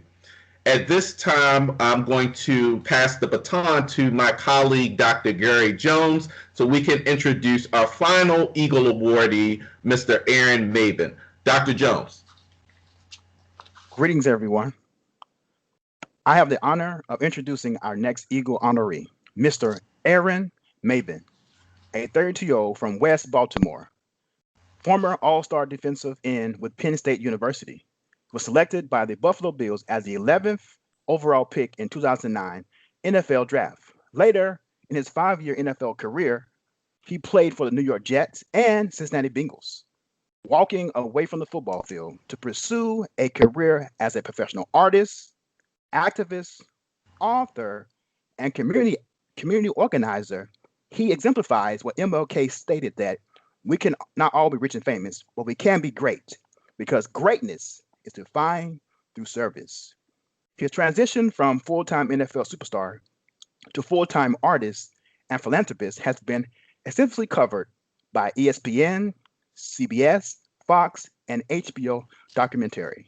Warmly received by critics, his art photography, writings, socially relevant themes and issues drawn from his own experience as a pro athlete, as a young man, Black man growing up in the yet to be United States. He has galleries. His work is in galleries, using his public platform and his voice as an artist to advocate for racial, economic equity, and equality, arts, education, and recreational youth programming in underserved communities across the country. In 2009, he established Project Mayhem, providing professional and economic aid to help underserved, at-risk youth excel beyond the confines of their conditions. This project and his career as Baltimore City creative arts and literacy teacher enables him to advocate for public policies to restore school art programs and support school art workshops, even when budgets were cut. He also created an arts activist curriculum, which some schools are implementing now. Further, he's a co-founder of Operation Heat Campaign, raising over $90,000 for schools that lack heat in winter. Some people were tweeting, and he was working. He's noted by saying that a lot of people like to talk about what's wrong with Baltimore, but very few are doing the work. Mr. Mabin, a Fox 45 Martin Luther King Jr. Champion of Courage Award recipient, serves on the Baltimore Arts Realty Corporation Executive Board and on the Arts and Cultural Committee of Mayor Brandon Scott's transition team. Congratulations, Mr. Aaron Mabin.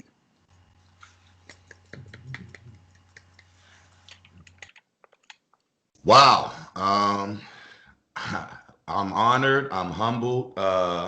Just being able to sit here and listen to the amazing accomplishments and the amazing work that is being done by all of the honorees and award recipients, all of the speakers today, and most importantly, the most inspiring people on this call are the students. You know what I mean?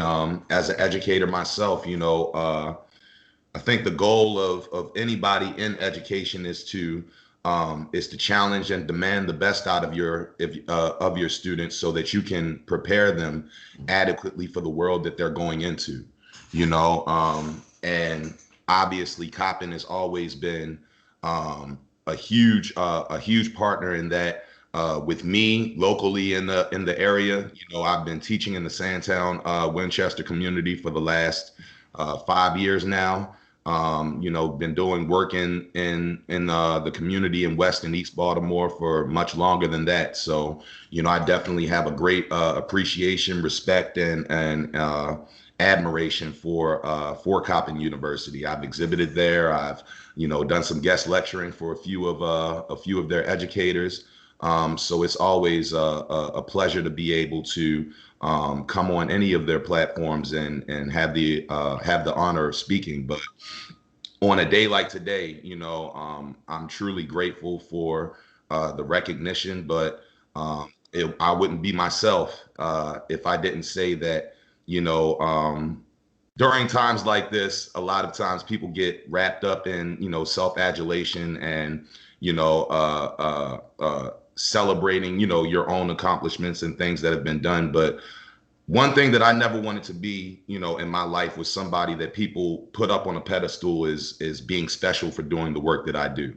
The way I look at it, it's incumbent upon all of us. It's a responsibility of each and every one of us that are from Baltimore, that live here, that work here, and that want to see the city become the best version of itself. It's incumbent upon all of us to roll up our sleeves and get our hands dirty. As was stated earlier, we're living in a time where everybody likes to complain about the problems. Everybody likes to tweet. Everybody likes to, spend time discussing. But I've always been inspired to get to the work. Let's figure out what the solutions are. Let's figure out how I can be a part of the changes that I want to see in my environment, in my city. Knowing that our kids are dealing with so many issues, from trauma to a lack of resources and recreational activity, and a lack of creative outlets like the arts that give them the opportunity to really vent about their pain, about their experiences, and actually start to flex their critical thinking skills a little bit to think about how they want to make some of the changes that need to take place. It's our responsibility to make sure that they have all of those opportunities to become fully developed versions of themselves. You know, it's our responsibility to make sure that we're using our platforms, our artistic platforms, our creative platforms, our educational platforms, to push the pendulum of society forward, you know, to challenge people to have difficult conversations, to force us to reevaluate how we deal with one another on a personal and intellectual basis.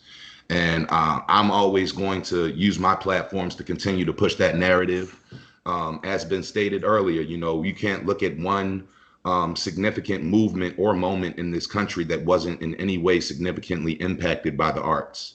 You know, without the Black arts movement, without the Harlem Renaissance, without the many artists that and creatives that have helped to shape and control our narrative over the years, it's very easy to say that there's no way that we would be as a society where we are right now.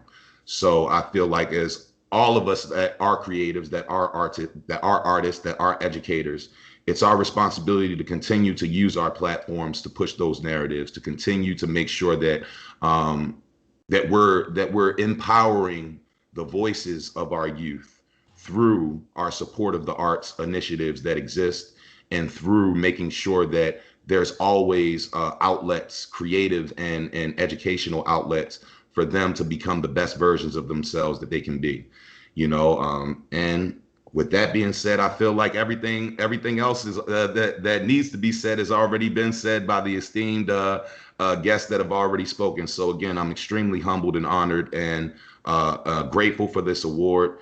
And I would hope that, you know, everybody on this call is leaving this event inspired, just like I am, to continue the work and inspired to continue the legacy of the great Dr. Martin Luther King Jr. Thank you. Thank you, Mr. Maben. Can we have a collective clap for Mr. Maben? I want to speak to all of our Eagle awardees. Again, we are so proud of you, so copping proud of you. And I want to just send a message from myself and from the committee and from the university, just to let you know that we want you to stay encouraged. We want you to stay energized. And we want you to stay committed to the arts and the work that you do on a local, national, and global level. We are so proud of you. You affect change in a positive way. You make a difference every day, and you also inspire us and motivate us to do the best in all areas of life that we are in. At this juncture, I want to transition to Mr. James Brown. Mr. Brown will introduce the CSU Memorial Tribute. Mr. Brown.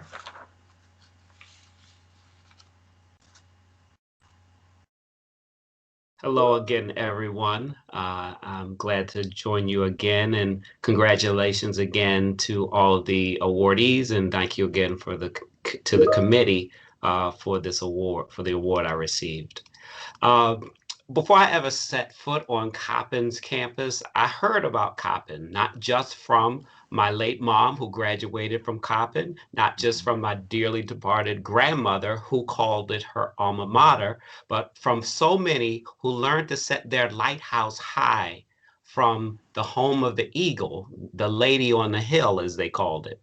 Coppin's mission boiled down to one thing: to help a soul weighed down with doubt, a mind that needs a chance, a genius hiding in the dark, and a creative spirit with a dim aspiration to become a torch, a comet, a sun, a star.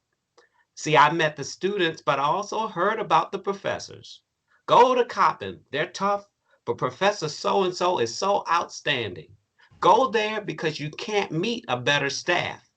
The president cares.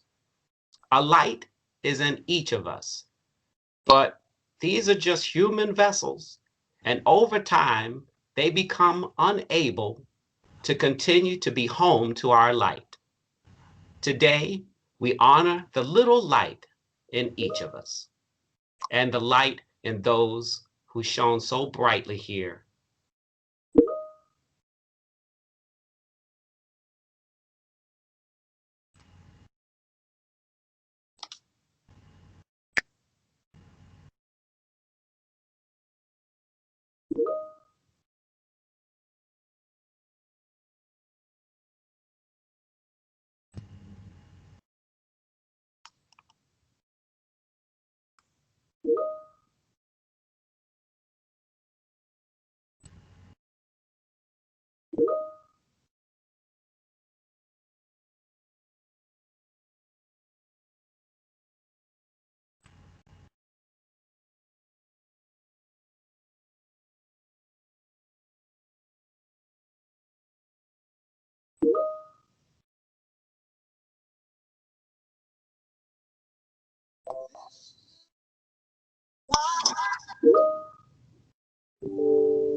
I want to thank Mr.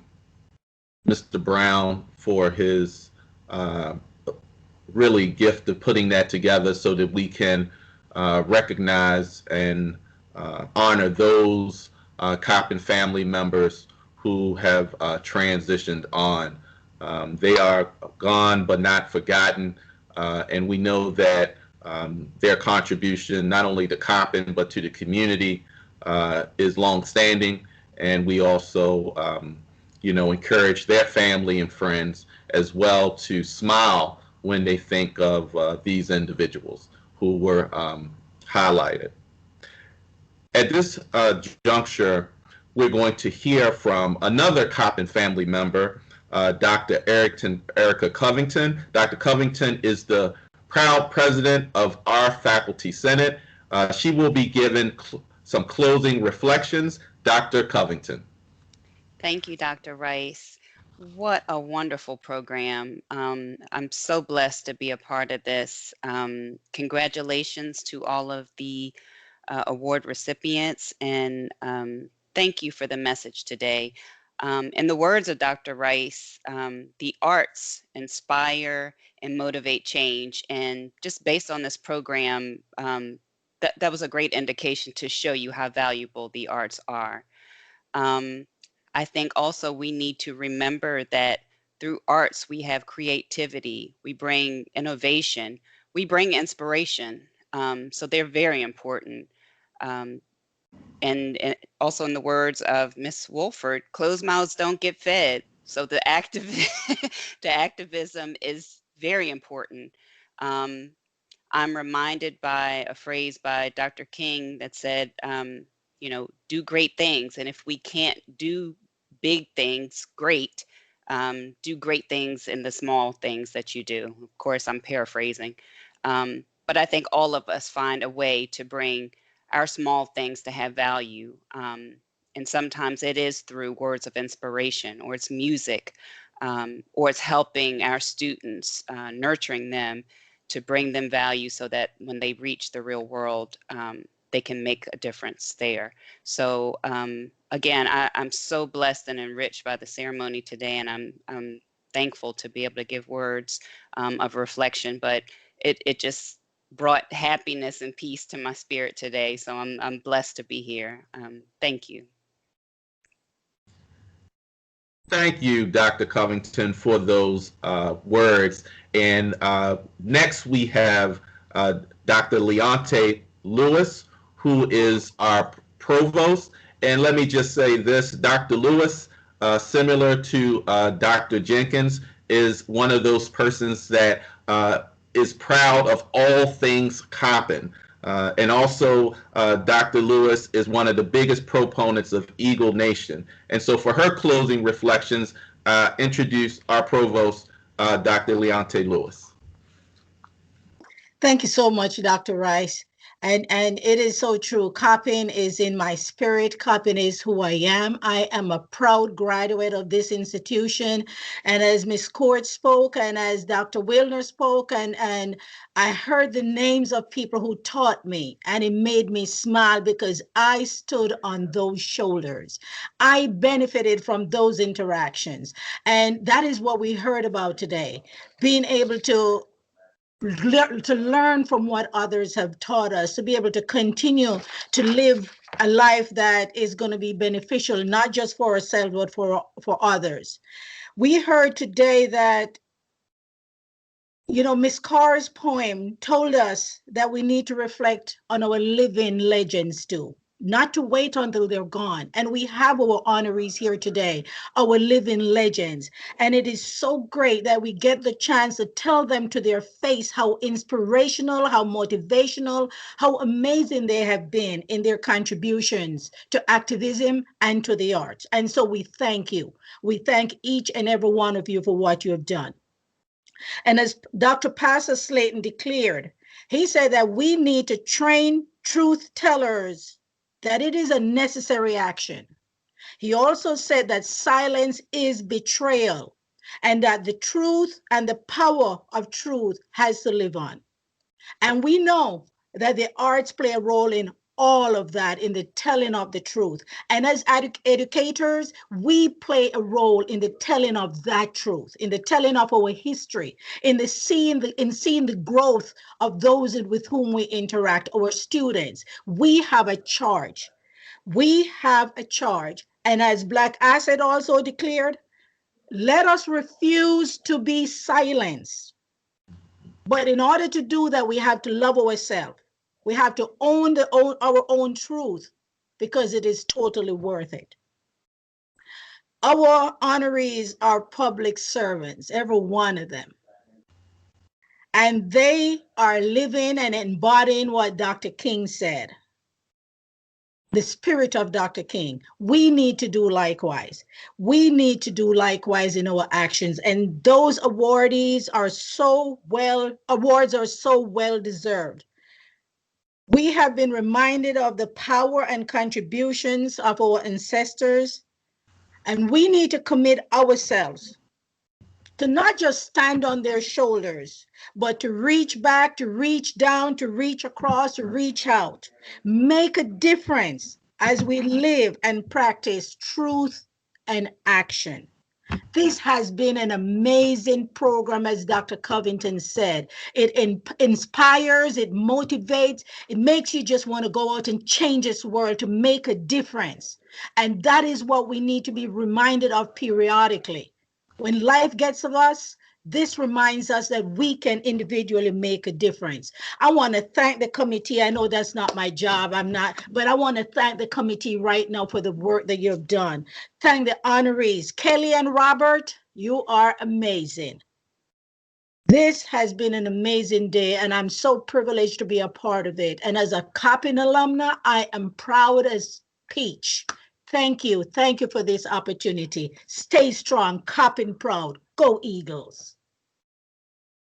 Thank you, Dr. Lewis. And again, we want to thank Dr. Covington and Dr. Lewis for their words. And at this juncture, we will have my co-chair, who helps me lead our respective committee that plans this great event, Dr. John L. Hudgens, with closing acknowledgments. Dr. Hudgens.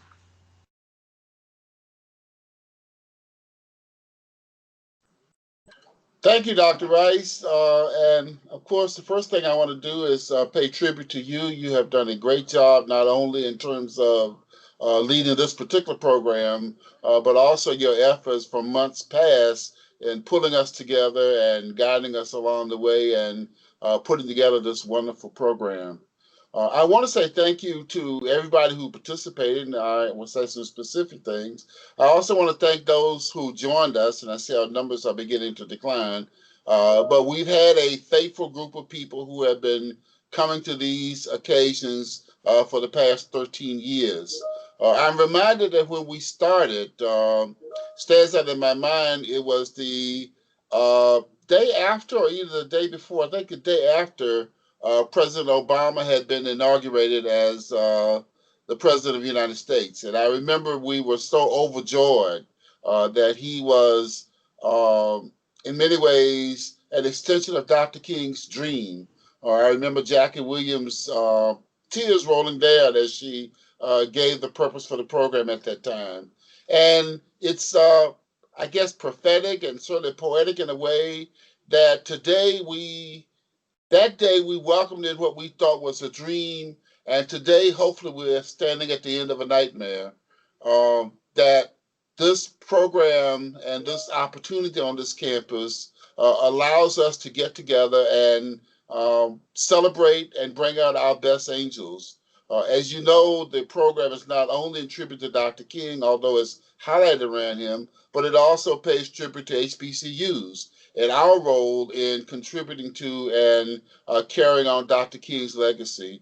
And I feel pretty good today about the things I've heard, the people who are involved. It's very clear that Dr. King is among us, from Pastor Slayton to Imam Arafat, to Ms. Carr, to Black Assets, to so many people who participated, that notion of service, that commitment to service, that we are touching people in a way that they go on and extend those services. We heard from students yesterday in one of our meetings, and we hear from students today, people who are getting something at Coppin that allows them to go out into the world and make a difference. And of course, we as an institution must continue to make a difference. I want to say very clearly, and if you got your program, I hope you have, to acknowledge the members of the committee and their tireless efforts to make this happen. There were also a few people who were not on the committee, but again, very much instrumental in making this happen. I always want to give tribute to Mr. Andrew Brzezinski. He's always been with us to put together the graphics, the actual program that you see if you've had the opportunity to download it. He has always been there, sometimes at the last minute because it takes us a while to pull these things together, but he's been there to make it happen. We've already acknowledged Ms. Jackson and Mr. Harper and a number of other people. A lot of people who normally help us when we're on campus, we didn't need to call on this year because we are virtual. But the two of them were very critical in making this virtual thing happen. Also to Joe Mann, we didn't mention him, but Joe Mann's shop, he's responsible for getting us our plaques and our Eagles this year. For those of you who know him, he is recovering from a very serious illness.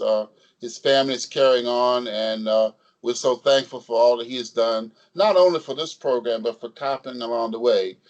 Special tribute also to Dr. Lewis and her office because they're going to be signing the checks for the expenses that we have incurred. And there haven't been many this year, so you got money to put back in the bank for next year because we didn't have to feed nobody. But we got a few expenses. But she has been very gracious, and of course, before her, the office of the president. I want to close out by again saying, for me, it is a true joy.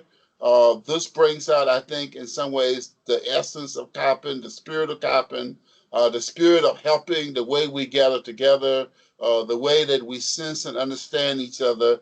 And I think it gives us a good kickoff to go forward into the new year. It always has, and this year is no different.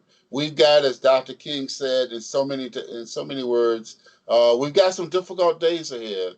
But I think we've got a spirit among us that will allow us to withstand those challenges, to do the things that we need to do, to make a better Coppin, and to make a better world. So I'm very grateful for this opportunity to be among you. We are so great. We're so wonderful. We will do great things. And I look forward to sharing and being a part of that. I believe my task is also to introduce to you and present Dr. Claudia Thorne, who will talk about the next segment of the program. But again, I thank all of you and wish you a very good and blessed day.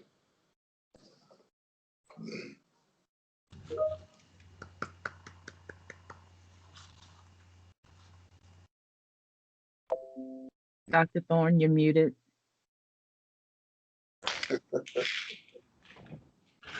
We bow and good morning, Dr. Jenkins, distinguished administrators, faculty, staff, students, honorees, guest speakers, friends of Coppin, and the entire Coppin community. Wow, wow, what a morning. The energy we generated collectively this morning serves as a motivator to keep us moving forward, building on our history of liberation, to face the rising sun, and to begin a new day of social justice and freedom. At this time, the Planning Committee invites you to participate in a reflective group discussion, to continue to bask in the energy, but to build on the energy and the powerful inspiration to move us forward. You know, so often we attend these wonderful conferences and we leave and we cannot continue. The committee wanted to continue that. Historically, the annual Dr. King Breakfast provides the Coppin community and our friends with the opportunity to break bread and connect. I remember my first breakfast, I sat with Dr. Wilner, and we talked for a good 40 minutes after the breakfast. So it's a time to connect informally, to share your heartfelt motivation and critical thought on where do we go from here, individually and collectively. So as a group, in 3 rooms for approximately 30 to 40 minutes, we want you to give your voice to answer the following. How do we continue Dr. King's legacy? How do I personally carry out a legacy of social justice and cultural awareness? And what are some of the next steps that can be taken individually and creatively? These groups will be facilitated by Dr. Brown, Dr. Wilner, Dr. Anderson, Dr. Singh, Dr. Jones, and myself. As you heard this morning, your voice is important. It's been nearly a year since we have been able to sit and connect informally. You will be randomly assigned, should you stay online, in 3 group rooms facilitated by us. We are going to receive your ideas, ask you to talk about your ideas, probe, and then to utilize your ideas to move us forward and where do we go from here. To reflect, to ensure that you can participate in the rooms, click on your picture to make sure that your Microsoft Teams is updated. We will see you in a few minutes. Thank you, thank you, thank you, and look forward to seeing you.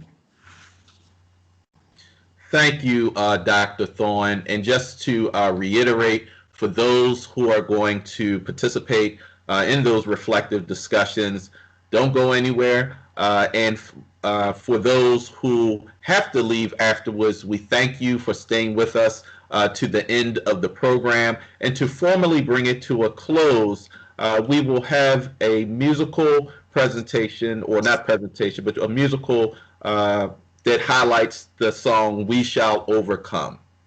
Mr. Brown?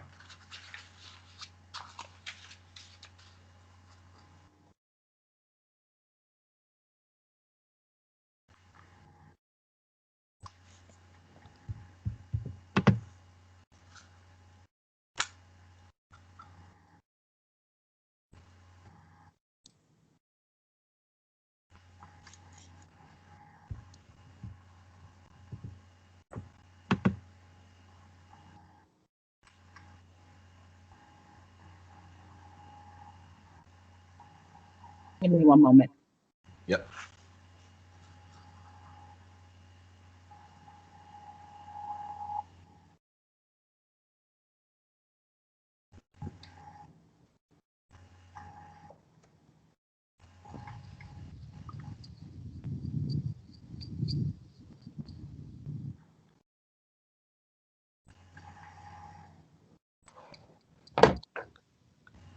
I think the link for the sound is on the previous page.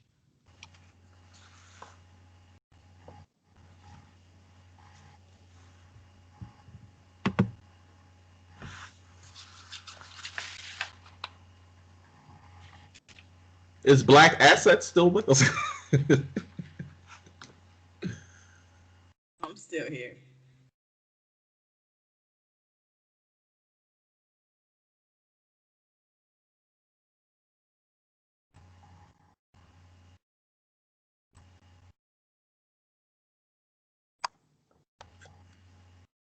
If and this is just me taking some discretionary using some discretionary flexibility, but if Black Assets is willing to just close us out with maybe one or two of the slides, that would be beautiful. All right, I'm gonna try my best. All right. Are the slides gonna be put up? Yes. Can we have the slide put back up?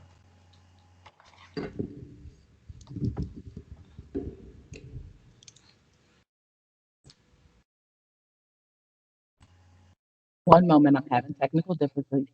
Not a problem. Mhm.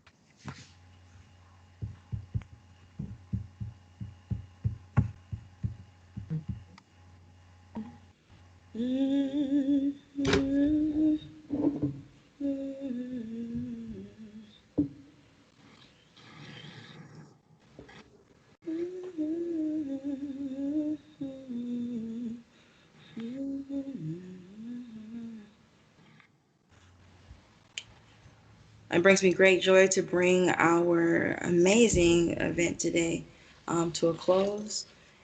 If you would like to sing along, please do as we sing, "We Shall Overcome." We shall overcome.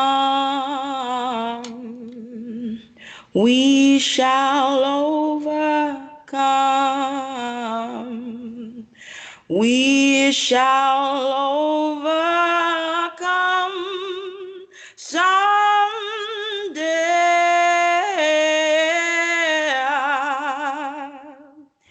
Deep in my heart,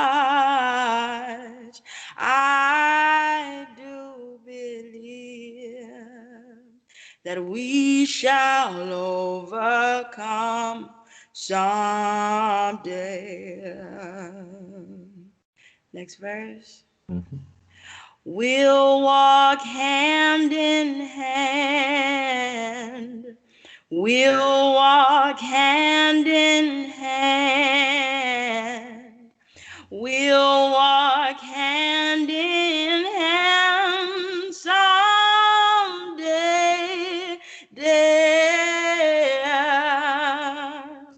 Said deep in my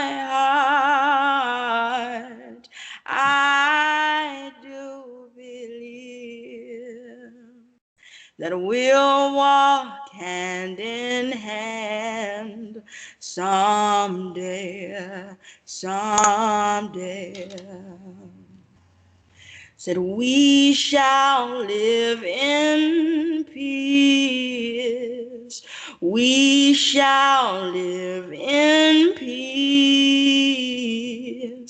We shall live in peace someday,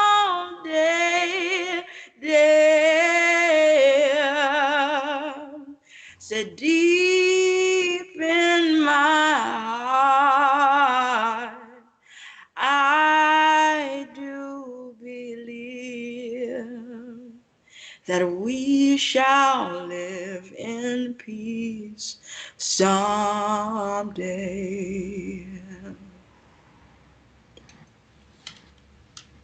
Thank you, Black Assets. Let's clap it up. This brings to a close the formal portion of our event. On behalf of our president, Dr. Anthony Jenkins, Coppin State University, and the Coppin State Eagle Nation, thank you, and thank you.